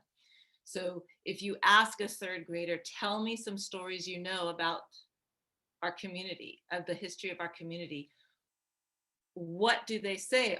Do they give kind of a colonist, white settler framework, or are they able to mention multiple lines of thinking and reference different communities and stories? And are they able to articulate a diverse vision of our community? And I have kind of an external and internal story, like you're asking, what work are we doing? And so I'm working with other third grade teachers building that course map, and also working to get feedback on it. How am I doing? And so there's questions. Some of the units include, who is ancestral to the land that we live on? How has activism shaped our community locally? And that can reference, if you look at the Bay Area, there's so much here, including trying to say, since they're little kids, what's the direct reference to something that they know? So for example, Erica Huggins used to teach mindfulness at Cornell School. So that's an into point to look at the Black Panther movement in the Bay Area. Or also thinking about the history of gay marriage, that there's an Albany family that was part of the lawsuits that directly led to the Supreme Court legalization while the kids were students at Albany High School. So that's another way for 8-year-olds to say, oh, here's Albany High School. Here's this family that lived here. Now I have this connection to this story that affects our whole country, but it also is a part of my story, my community story. But the internal work is I'm working with Rachel Reinhardt, and she's reading some of the documents and some of the quotes from different people. And she's saying, but look, this is a picture and you've labeled it the first library in Albany. And that's settler colonist language. Instead of here's a picture of a library in 1908. And so I'm still doing that internal work, and we as a team are doing that internal work, and the balancing internal and external. and thinking of what are some of those summative works that can show us what students are taking away from this. Are we achieving our goals, or are they still in one vision of our community? I also want to add, everyone's been so articulate here. I'm really enjoying this conversation. I would also like to add that, as we're moving forward, we're really due for a history and social studies adoption. And that's what Misha was talking about, is this work that started before the shutdown, that we were really focusing on that. And then we had to stop, and now we're picking it up again with this amazing convergence of what is happening with the Dawn students and their initiative at the same time. So it's kind of a beautiful synergy that's happening, because this is what's coming up, is history and social studies adoption, hopefully. And we're getting all of this knowledge to do it better, to pick it well, to look for the resources. And I'll be perfectly honest, I'm learning about what decolonization means. This isn't something that I have all figured out. I'm learning about it. These students are helping educate me truly about it, and the teachers are educating us as we move forward. So we will be getting better and better at that as the time goes on. And once we adopt a curriculum, part of any curriculum is assessment, and assessment is what you're talking about. We haven't quite gotten there yet, because we haven't gotten to the adoptions and to the integration of the funding from Dawn. But once we get there, we're going to have a variety of assessment, just as others have mentioned. We're going to have formal assessments, we'll have informal observations, we'll have artifacts that students create, we'll have the stories that students tell. As Misha said, I'm also feeling pretty amazed right now. I'm looking at these students. These students went through Albany schools. They are evidence of assessment right now.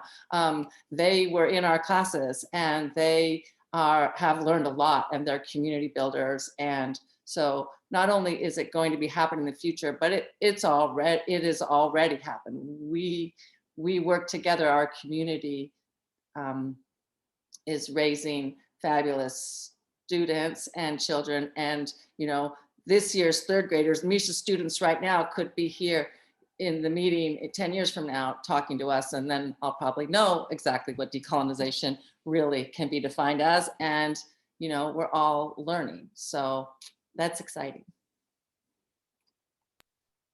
Thank you, Vice President Doss.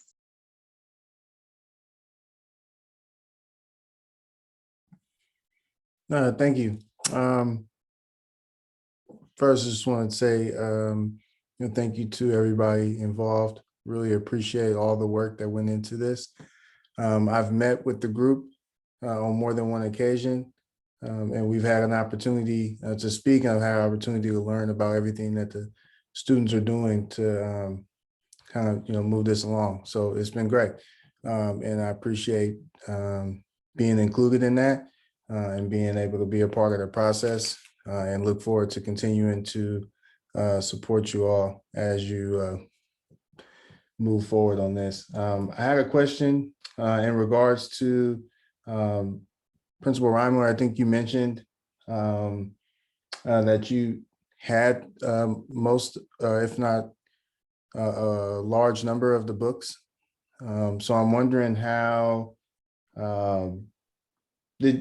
do you have those books like in the main library, and then I know that the classrooms have like individual libraries within the class. So I'm wondering if there's books available within those classes for students, or if students are kind of coming in and checking it out. So how students are getting copies of those books, and just overall how the books are being distributed to make sure that they're getting into the hands of the students that need to read them. Sure, I'd be happy to address that, and others might want to as well. But yes, so it's exciting to see that the books were in our libraries, right? But that's just one copy. right? One copy of the book. We don't have multiple copies of books in a library. So the way that the library is utilized is two ways. One, children can come and pick books in regular time when we were able to go to the library. They can pick books to take home and read, or they might ask the librarian, gosh, I'm interested in this, and the librarian would recommend a book. And then the other way is that the teachers utilize the library as a resource for their teaching and for their units. So they might say to the librarian, gosh, I'm really interested in, right now we're working on Albany stories. What books do you have? And bring those into the classroom as part of the unit to be, to have, books available to students to read specifically at that time that matches up with the specific curriculum or themes that the teacher's working on. And then the other thing that we're talking about here now, and Misha might or others might want to add to this, is now we're talking about getting more books that we can have multiple copies of and specify at specific grade levels, where teachers can share, as Ms. Jorgensen said, teachers can share a set of books, or there can be a group of books on a theme that can be shared within a grade level. So they're shared in a variety of ways. Those are some of the ways. And I would definitely say that although we had those single books in our libraries, we really want to get them into the classrooms more. And that's where the purchasing is happening as well, in addition to the library. Anybody else want to add to that?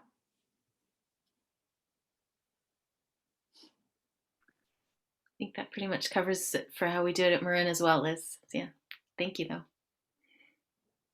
Trustee Boyd. Thank you. First, and of course now the children are right outside the door making lots of noise. Anyway, I first wanted to thank everyone for presenting tonight, our principals, teacher, child, particularly our student presenters. Really just want to acknowledge and applaud the amount of time that you're putting into this. I mean, assembling a curriculum, these are large and just so important tasks. And I mean, it took me years post high school to figure out that Eurocentric voices were the ones that were centered, and that the stories I was learning was not like fact, but actually just the story of the victors. And, so you're all way ahead of me, which is wonderful, wonderful to see. And I really just appreciate and applaud your passion and your dedication to this issue, which is near and dear to my heart.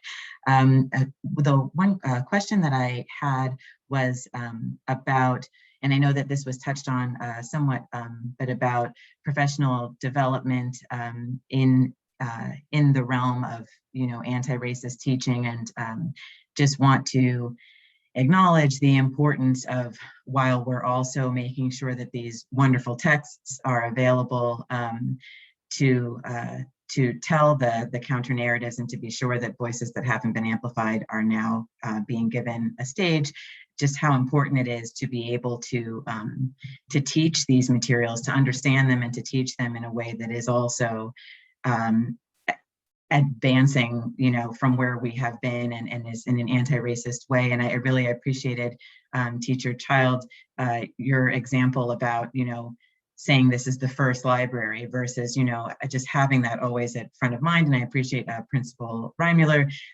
saying I'm learning this myself. I think that sometimes there can be like sort of a false thought that, as long as you're a good person and you're like not racist and you're trying to do good things, that this will sort of come naturally and you'll know to say enslaved person instead of slave, etc. And these are not just things that you inherently know because you're a good person and you're trying to do good work. It's something that needs to be really taught and examined and thought about. And so I just wanted to, if any of the principals or whoever, or Assistant Superintendent Williams, or anyone who would like to talk about professional development that's happening, and particularly making sure that at least some of that is led by or communicated by members of the underrepresented communities themselves.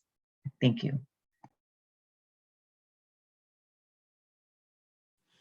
I'll just say briefly that one of the things this year that has brought me the most joy has been the opportunity to co-facilitate and co-present professional development around implementing anti-racist teaching practices with our EdTech TSA Jen Gritman.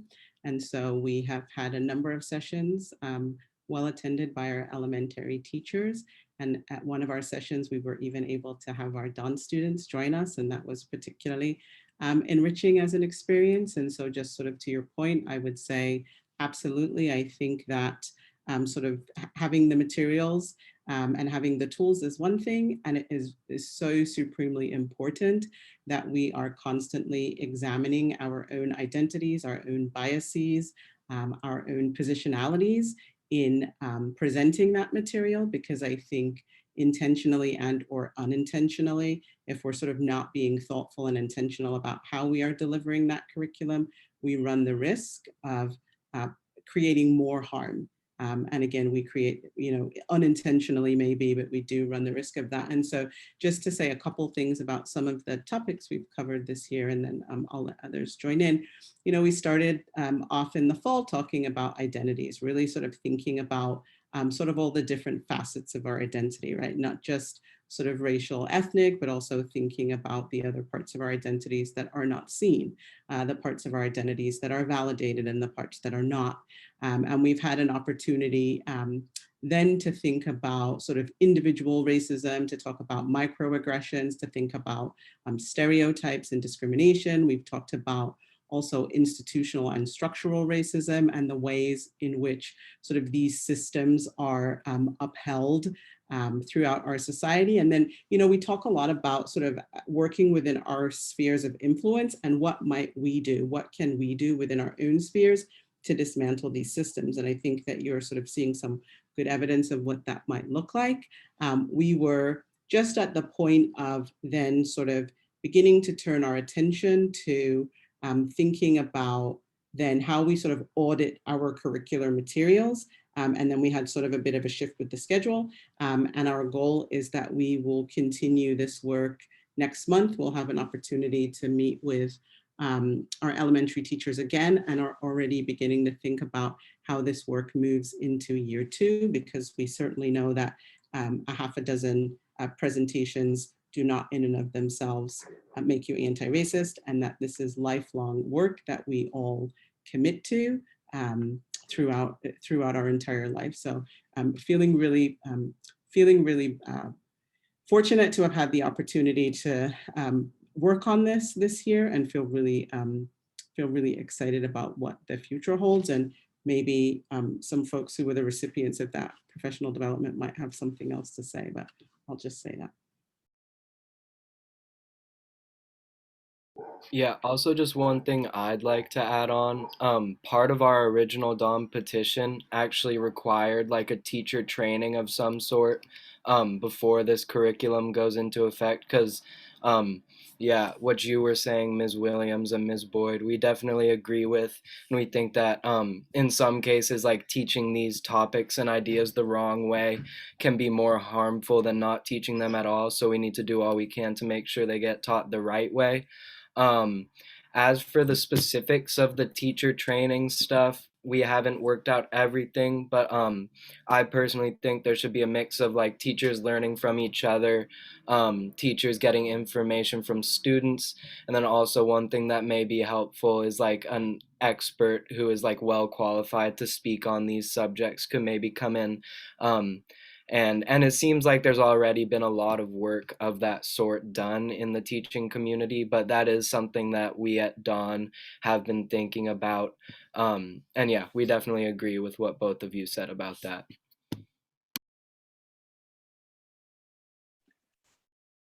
Trustee Davidson.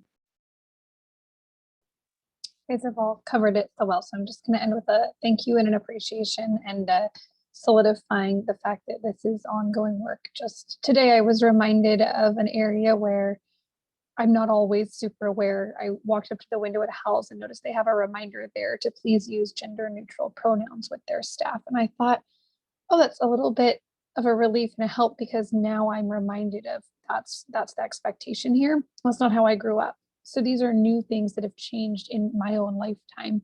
And we need those reminders, and we need to have this conversation continue on. And it's really helpful, even as adults who are supposed to set the policy, to be reminded that there are still areas we can be thinking and learning every single day. And I would love to attend some of these professional developments. I think that they would go a long way for many of us. Thank you again. I'll also just add my thanks. I've also talked with some of you about the policy that you're working on, which I'm excited to see come to the board in June, I think.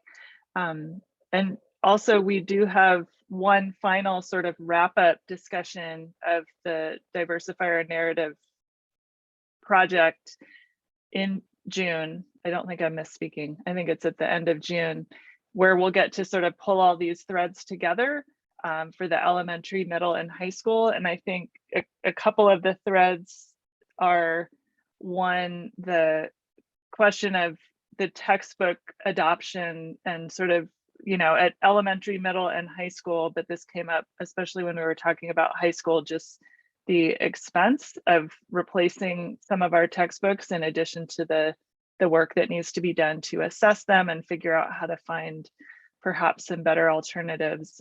So I really appreciate, you know, the work that the students have already put into thinking about how history and social studies are a key part of the narratives that we're presenting to our students, not just the literature. So I look forward to hearing more about that project. It sounds like it's beginning to resume now.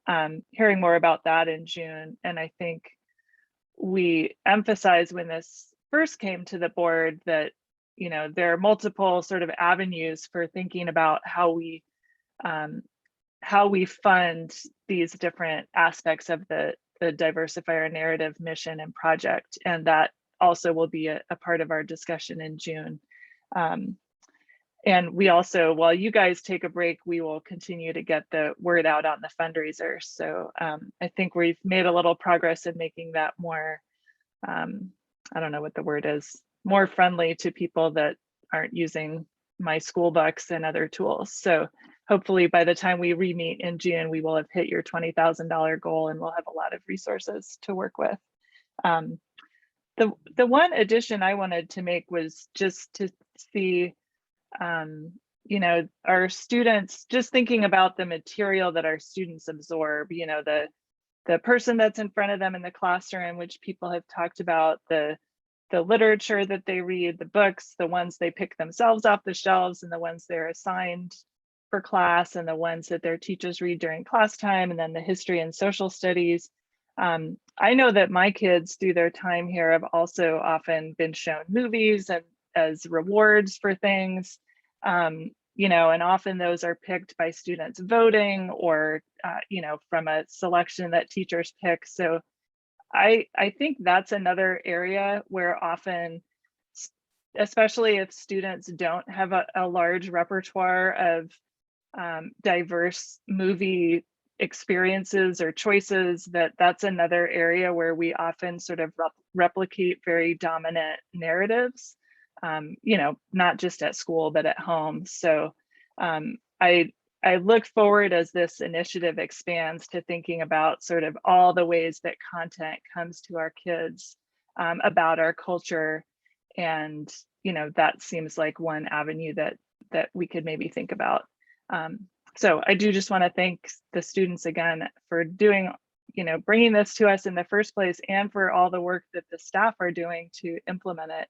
And we do have one public comment, and then we'll come back and give you all a chance to say anything else that you want to say, or if there's guidance or questions you have for the board too, please let us know. But I'm going to take our one comment first. So I think this is Shannon.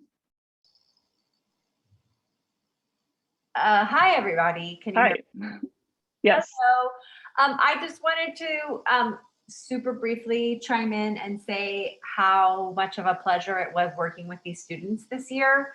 This is my, I think, third or fourth year working on the diverse book project at Marin, and this is my first year working with this group of high school students. and they were just a complete pleasure to work with. I wanted to shout out one student who's not on here today, who was Zora Uyeda Hale, who also helped us a lot with the Read Aloud project, who these are kids that you're going to want to work with in your future, people. They're really, really, like, I would hire them tomorrow to work in my public health practice, and they don't necessarily even have to be public health practitioners. They're great. It was really fantastic. I learned a lot from working with them. They did a fantastic job on the Read Aloud project, and this is something that Albany can be really, really proud of. So that's all I wanted to say, is that, you know, thank you for this. I'm a parent. I don't have high school students yet. I can only dream of having high school students who are as amazing as these high school students that I had the opportunity to work with. And I'm just really, really grateful. And I encourage everyone to check out their website. We have an amazing video of their Read Aloud project. It's like a little snippets, and as well as some amazing books for people to check out. So it's been really, really fun to work with them. Thank you. Great, thank you so much. So I want to bring it back to our panelists if they want to make any last comments or questions for the board or requests for the board, and then also board members, if there are specific things that you would like to hear about when this all comes back to us in June, please feel free to articulate those now.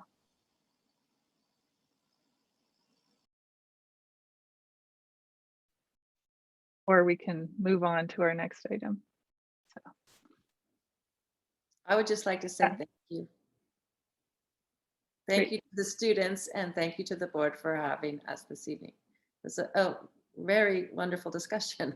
I didn't quite expect it to be so wonderful, and it really was. Trustee Duran. I just would want to repeat my questions, and if they could be expanded on the responses that you gave for June. And if you need to, I can forward those questions to the assistant superintendent, and she can forward it to the school sites. Thank you so much. Great, thanks. Trustee Boyd. Thank you. I would just be interested in knowing, just in a overall broad way, not specific at any individual site, even about the participation and attendance for the business development sessions that are happening with teachers and staff. I don't know whether, it's just something that I have struggled with myself at my own firm, where we, have certain programs that are available, and we have really wonderful discussions with a small subset of people who kind of, make it a priority to attend those. And so it would just be really wonderful to have a sense for, whether we're getting to, a vast majority of participation in these trainings and business development, professional development sessions on anti-racism and the like. Great, thanks. Yeah, Ms. Child.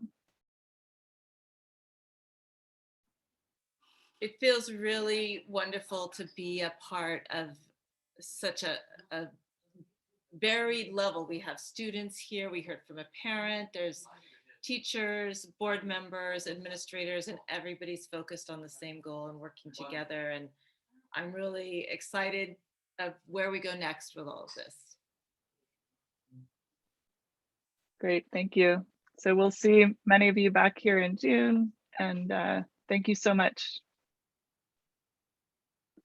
And now, board, we will move to our review and action items. The first one is item 14-1, declaration of need for fully qualified educators.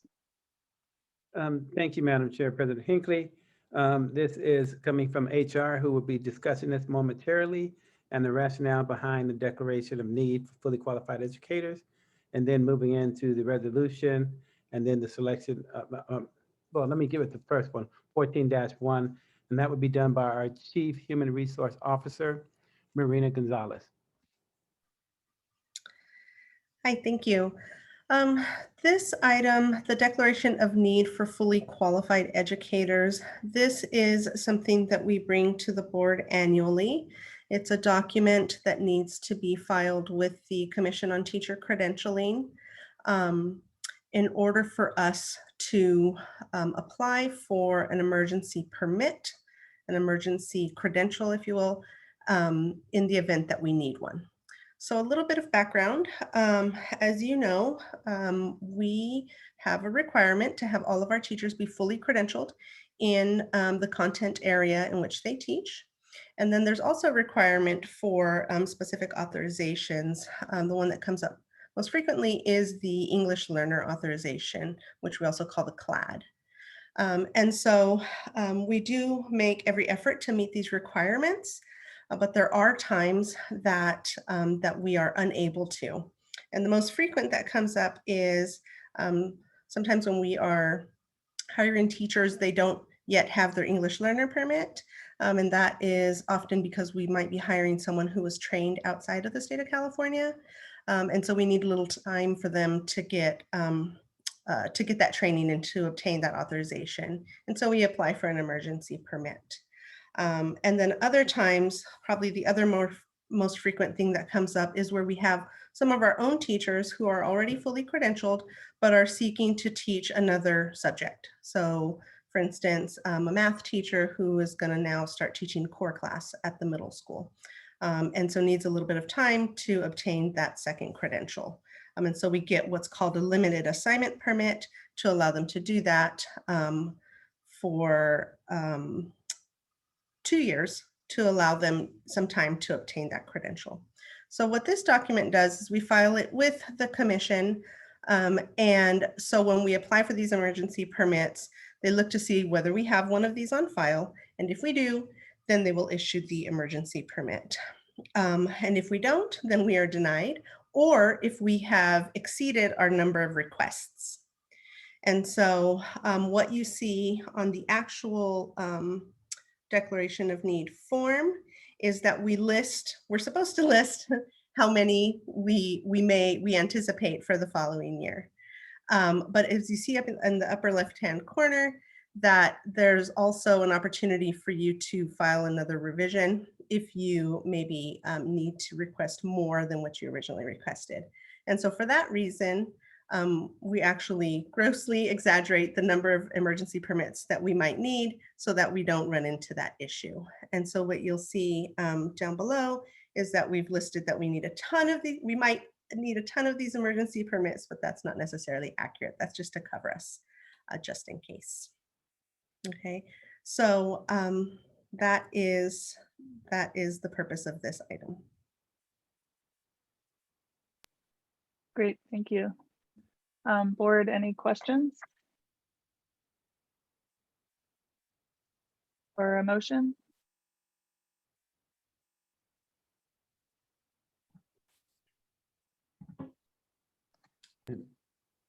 I move that we approve item 14-1, Declaration of Need for Fully Qualified Educators.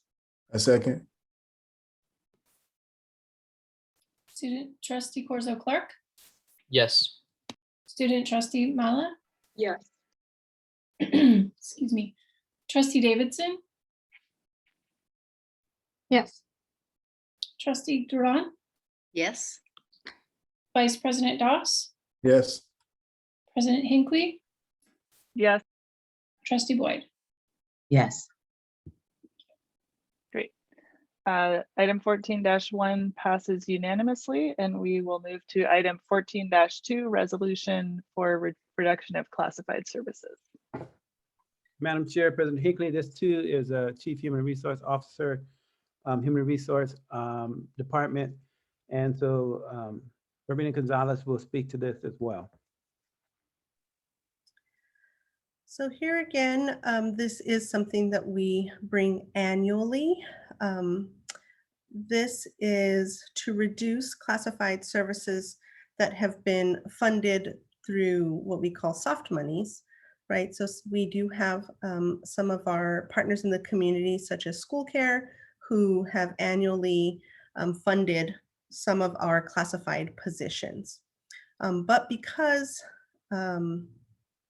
because we don't quite know each year what the priorities will be in terms of funding from school care, we do have to reduce these positions until we get another commitment from them to bring back these positions or some other position that maybe they've worked with our principals to identify as a need for the site.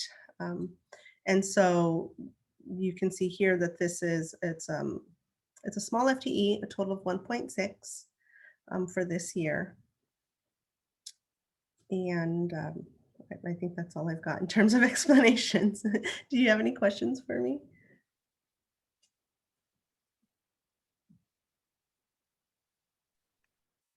Questions, board, or a motion?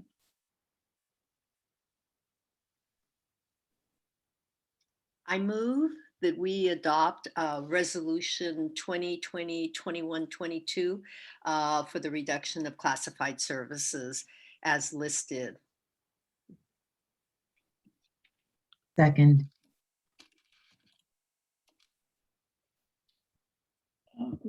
Student trustee Corzo Clark, Yes.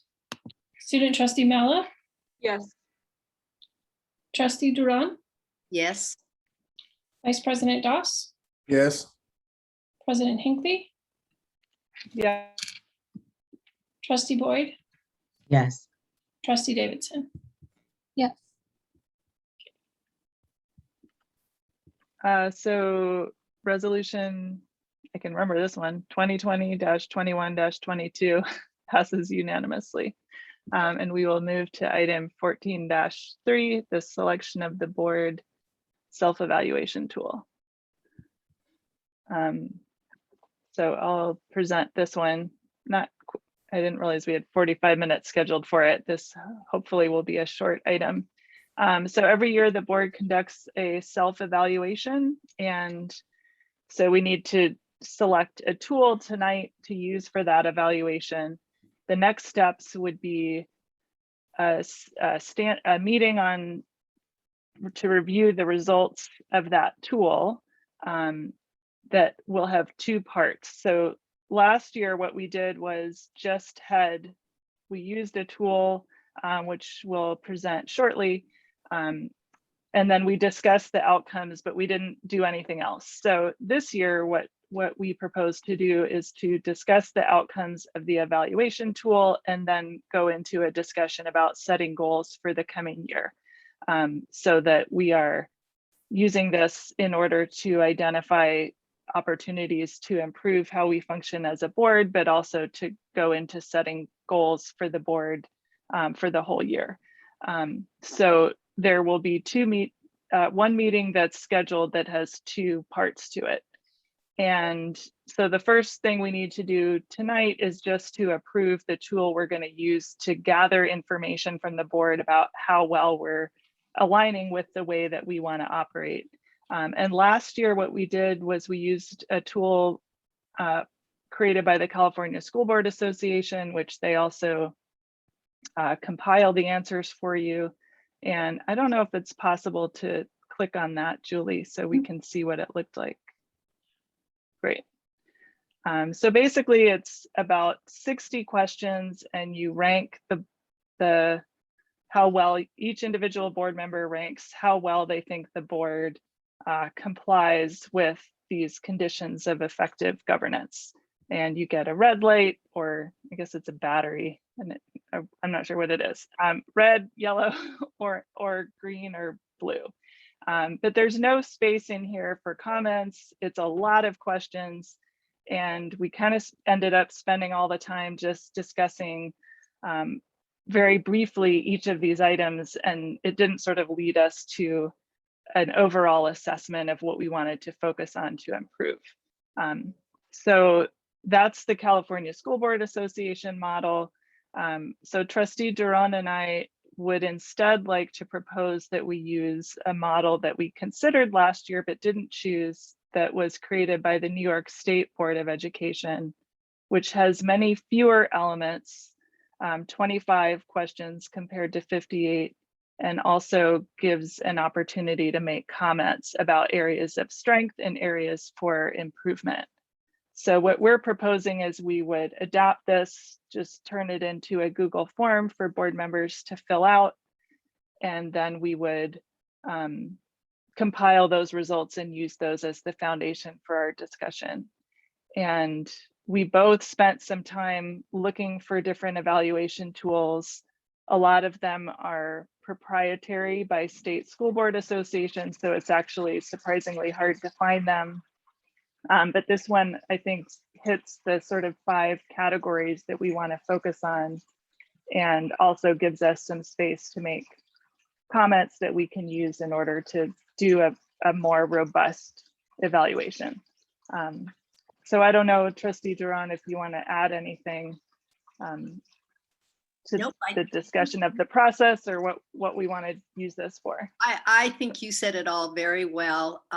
Once again, it's really about accountability too. We've talked about accountability earlier, right? For other people, but it's also important for us to do it for ourselves so that we can do a better job for the district. Great. So what we're looking for tonight is just a action item to approve using this tool for our self-evaluation. We can also have a discussion about what we want that evaluation. If there are other things we want to structure in advance of that meeting. The board self-evaluation is, of course, a public process, unlike the superintendent evaluation. So that will be a public meeting. Everyone will be able to watch it and comment, etc. So if you have questions about the tool we're going to use, or if you have questions or comments about how you want the board self-evaluation to go, that's what we're here to talk about tonight.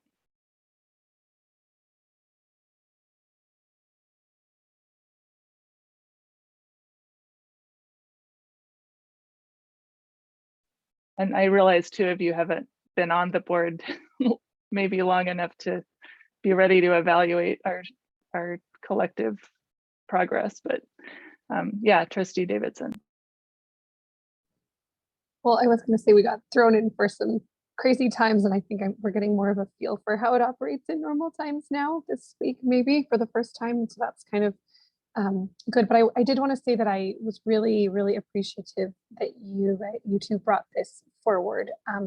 I think assessment is really important, but not just the superficial assessment. And so when I looked at the differences between these two, I felt like I would be able to give myself much better information with the New York School Board assessment. So I would be in support of using that, and it would be really helpful for my growth as a board member as well.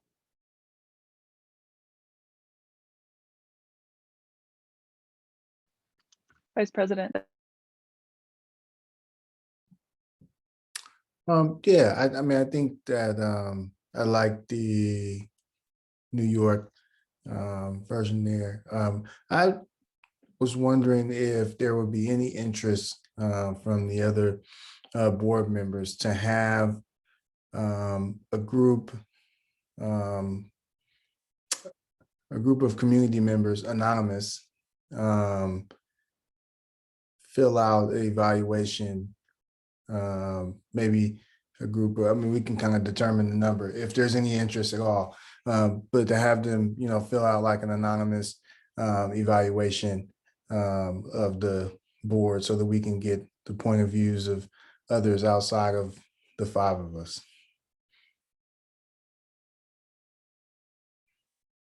Just to kind of get the point of view from the outside looking in, if there would be any interest in that. Or if that's something that other boards have done, or maybe people don't do it, but. Are you saying, Vice President Doss, are you recommending that they use this same instrument? No, maybe not as detailed, maybe a less detailed version. I don't know if it exists or. I mean, we would have to create it if we wanted, something that's complementary, that goes hand in hand. I think it'd have to be done very carefully and would take some work.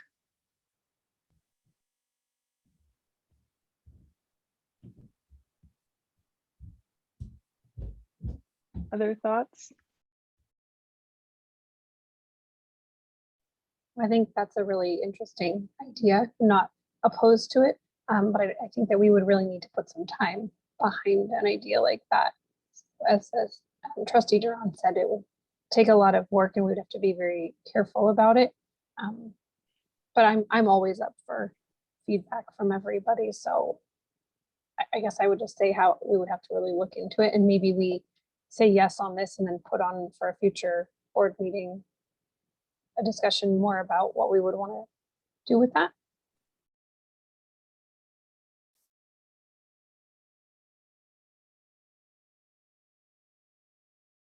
Yeah, I think we wouldn't have a lot of time. I think that's the challenge, is how do we approve a tool for the public to give us feedback in time to then move into the self-evaluation process. Yeah, I'm trying to think of ways to do simpler tools without putting more work on somebody, perhaps myself, to create those.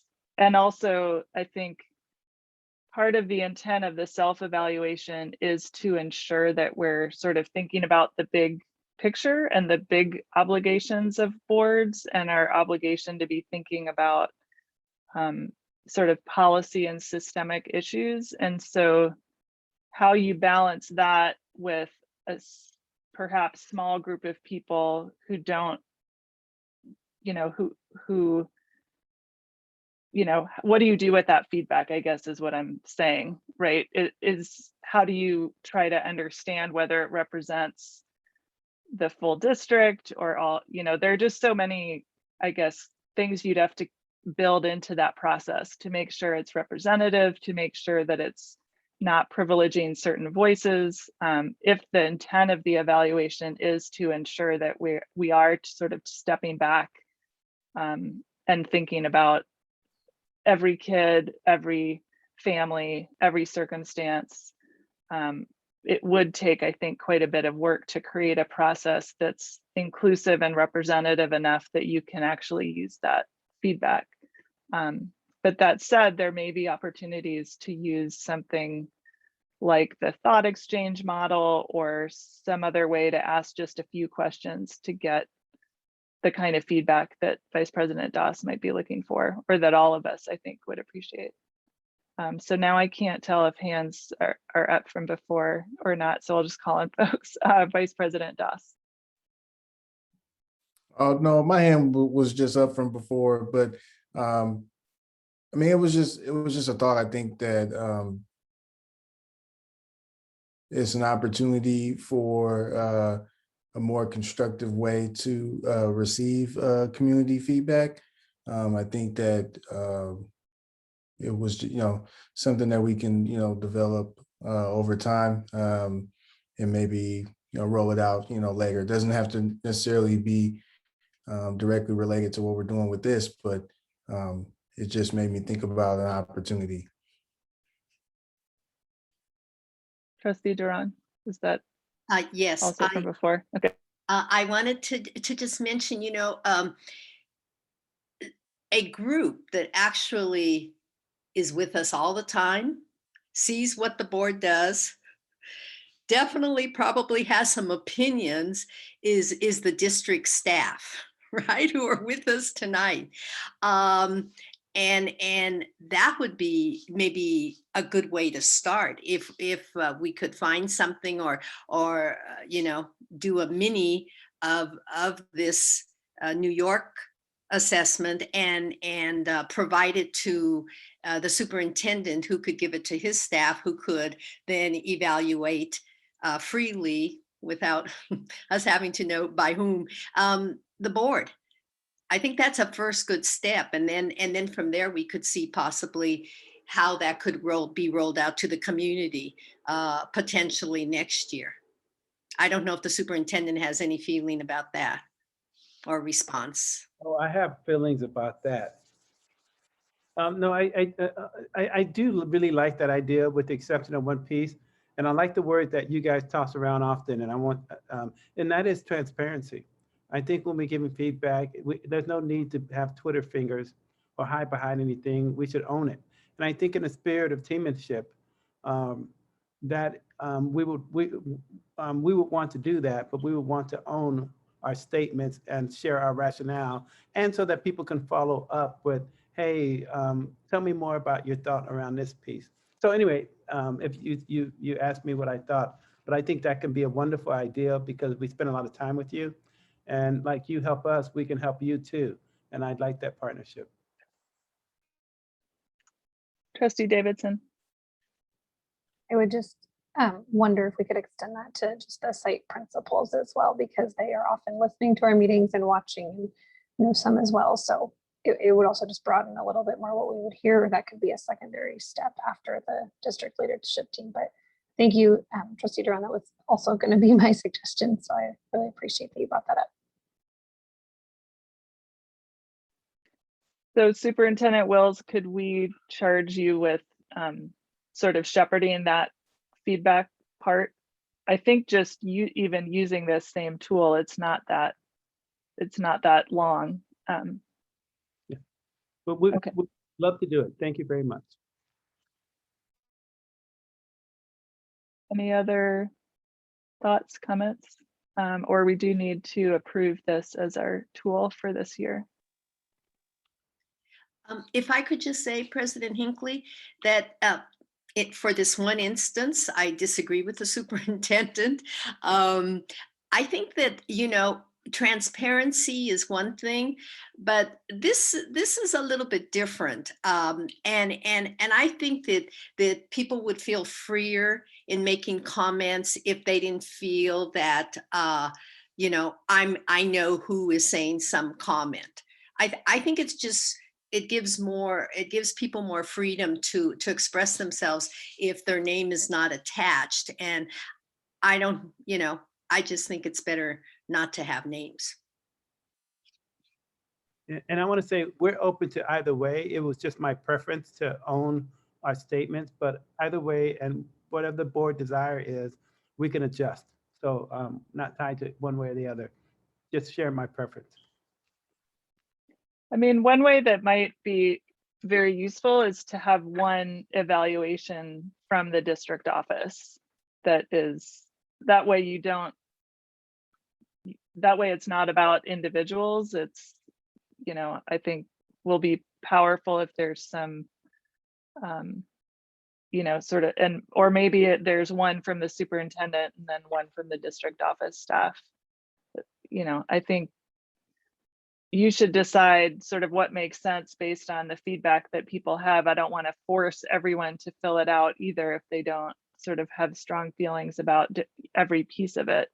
But I think it would be helpful to think of the district office as a team sort of having its own relationship with the board, not so much as individuals, but as a team that's trying to sort of get things done. And so an evaluation of, how effectively we're supporting you in that endeavor would be really powerful, I think. Vice President Doss. Yeah, I like where this is going. Everybody's throwing out great ideas there, and it's really I feel like I was starting a recipe and everybody's adding great ingredients. So we're gonna come up with some awesome cookies really soon. The one wrench I would kind of throw into things is maybe we could see how this works with the district office, and then maybe extend it outside of that once we kind of see how it goes and work out the kinks before kind of expanding it outside of that. Yeah, and one thing we could do during our self-evaluation, both as part of the evaluation and the goal setting for the coming year, is to identify maybe specific areas where it would be helpful for us to get some public feedback. And there we could narrow down the questions that we're asking, to things where we really do feel like we want some guidance on, either a substantive area of our plan or on how how we're operating. You know, for example, how well do we communicate things out, or, you know, some other specific element of the evaluation. So I can make sure this comes back up when we do the evaluation itself, that we come back to this question of, you know, how are we sort of getting public feedback on, you know, whether it's from staff or families, on how we're doing, and we can talk about how to build that into future processes.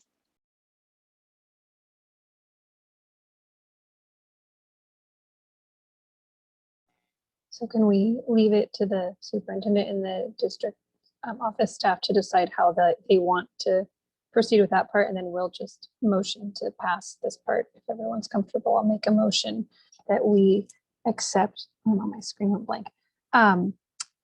That we select this board self-evaluation tool and use the New York School Board assessment for our assessment. Second. Student trustee Corzo Clark, Yes. student trustee Mala, Yes. vice president Doss, Yes. president Hinckley, Yes. trustee Boyd, Yes.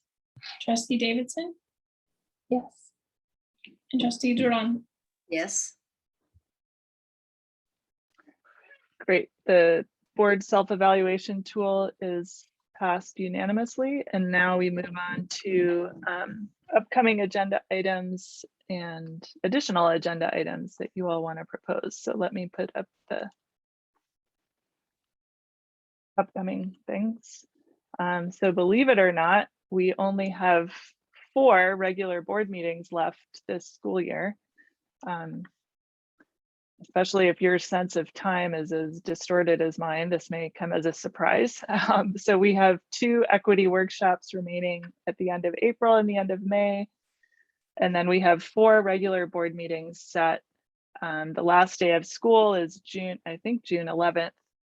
And then we have some meetings that have not yet been scheduled. So the board self-evaluation, and then 2 meetings on the superintendent evaluation. And then, as trustee Boyd said, for at least the 3 meetings that remain in the actual school year, we do have reopening updates as either discussion or action items. We will, if you remember, have more information about the summer coming back to us, and then we will also be getting an update on the fall, either at the end of May or beginning of June. So are there other agenda items? I don't think I noted any from our meeting tonight. Are there other agenda items that folks want to add? Yeah, trustee Duran. 2 items. One is, I thought that the board had already indicated that we wanted to discuss fall reopening at every meeting. So that, because all kinds of things fall out, and I understand there's a task force, but there are all kinds of issues, and you know, I'm seeing some now as the kids are just going back to school, and realizing, oh my gosh, there needs to be a lot of conversation about a whole lot of details and what next year is going to look like. So I thought we basically had already agreed as a board that we would have a discussion about details, or you know, about what planning looks like for the fall. So I would like to see that at every single meeting is the first item. And then the second is, I thought at some point, and is that ethnic studies at the high school was going to come up as a potential requirement. I don't know the status of that. Yeah, that's with the IIC committee, and I didn't put every agenda item on that slide, but I don't know the status of ethnic studies. It's not currently slated for an agenda. So I'll write that down, that we need a status update on that. On the reopening up discussions, we do have, the superintendent plans to bring a specific update on the fall. I'm not sure which meeting, but I think if there are specific items that you want to make sure get raised or presented to us. If you want to list them now, that might be helpful. Or you can send them to us. I think what I want to make sure is that the staff are prepared to present whatever it is we're hoping to hear, so that we don't end up in a situation where we just have an open discussion and we ask questions and they don't have answers. So if there are specific things that you are referring to that you want to mention now, that would be helpful, I think. Well, one right off the bat I can think of is what the high school is thinking about for next year in terms of their program. Are they thinking about block scheduling? Is it just going to go back to the way it was pre-pandemic? Are there going to be options, choices for the school board, for example? I mean, because I won't get into why, that is so key. But what I propose is that every board member send something to you and the superintendent about items that we feel need to be addressed or that we're interested in seeing addressed. And then the superintendent can divide that up into discussions at different meetings, depending on how many come in from the different board members. Okay. Trustee David. I just want to make sure one thing doesn't fall off. We took off the agenda before a conversation about ATA and giving them set time on our agendas. And I just want to make sure that we don't let that go by the wayside. And then on the subject of the reopening, it would be great if we kind of knew which of those meetings, I know it's far in advance, we don't set our agendas that far, but we could start preparing ourselves as well for when we might see those schedules, because my understanding is maybe different than what Trustee Duran just said, is that we are for sure getting some options so that we are planning ahead in case things aren't just open the doors as normal, and or maybe we're just being cautious and going a different route because it will be it'll become more comfortable for our community to have a block schedule or something else, and so that we're having those conversations. So if we could just sort of start to see those blocked out now, I think it would help all of us in the 4 meetings left before the end of the year to feel like we're able to wrap our heads around it, and the community could know as well. Student board member Corzo Clark. Yeah, I know earlier we talked about sort of having we did that district-wide survey of students in terms of civic engagement and 21st century learning, and we talked about having an item to present that data and maybe talk about sort of the state and like opportunities for student voice in general in the district. And I think an item centered around that that data and some other stuff would be helpful to have. Yeah, that is on the schedule. Anything else? I think that some things are going to be talked about as we start to talk about like the fall. So do there need to be like specific items, that we're thinking about, like things that aren't currently in place, like speech and other things like that? Is that all going to be grouped in once we hear about, or do we need to kind of list specific items that we want to see when that comes up? Or so like, would it make more sense for me to kind of list in my, like the notes I have here, like would it make sense to list each thing that we'd like to see and discuss, or what makes the most sense? In terms of the fall? Right. I mean, my understanding is, the superintendent will bring us a description of any ways that we think the fall may be different from a normal year, and that those are the things that we would then discuss. So maybe the best, so right now fall is next set to come back on May 25th. I don't know the timing of the meetings of the site councils and the groups that will be discussing things. For example, that somebody needs to make a proposal for the high school schedules if they are going to be different.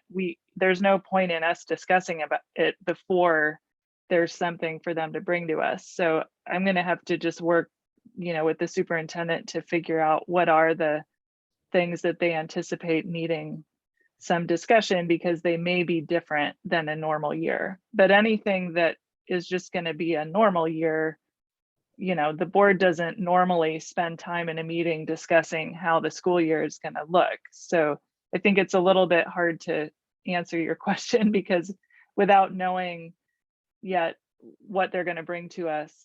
So I think whoever suggested that people should just send myself and Superintendent Wells any questions that you have about the fall that you want to make sure get covered when it does come to us, then we can just make sure that there's clarity. Okay, yeah, So definitely. Yeah. No, that makes sense. So I'll send those over. And then the other item that I'd like to bring back is that I talked about it a little bit, I think the last meeting or the meeting before, that the UC Berkeley is forming a committee in regards to the construction and the plans that they have. They'd like to have a board representation there. I was invited personally to do that, but instead of just accepting it, I thought it would make more sense to bring it to the board for us to discuss, and then for us to vote or determine who would be the best person to sit on that committee. So you were going to send that information to Superintendent Wells. That was the next step. Yeah, and I think I'm the next person for the agenda setting anyway, but I just wanted to mention it so that it's not a surprise to anybody when they see it. Great, thank you. Trustee David. If we're all going to send things, it will be really helpful if, I don't know if there's a way to list them in the issues bin or have it be a doc that we can all kind of see what other people have sent, so we know what's been asked and addressed, and if there's a quick answer like the Friday updates, or if that can just be chronicled in the Friday update. And then I can add this in a question later, but I had this crazy idea about smart boards as we're moving forward. And so I just wanted to, I don't think this would be an agenda item, but I'm just reminding myself as well. And I just wanted to know if anyone knew, do we have any smart boards in our district already? Before I move forward on any of it. So to the first part of your question, it's very, we really can't set up ways that people are looking at what other people have written as a board, because it can potentially turn into a meeting outside of a regular board meeting. So I'm happy to deal with repetition and figure out how to make sure that that information gets to the superintendent in a way that he can figure out how to craft his proposals and presentations. Any other items? All right, so our next board event is our workshop next Tuesday. Our next regular board meeting is May 11th, and this meeting is adjourned. Thank you.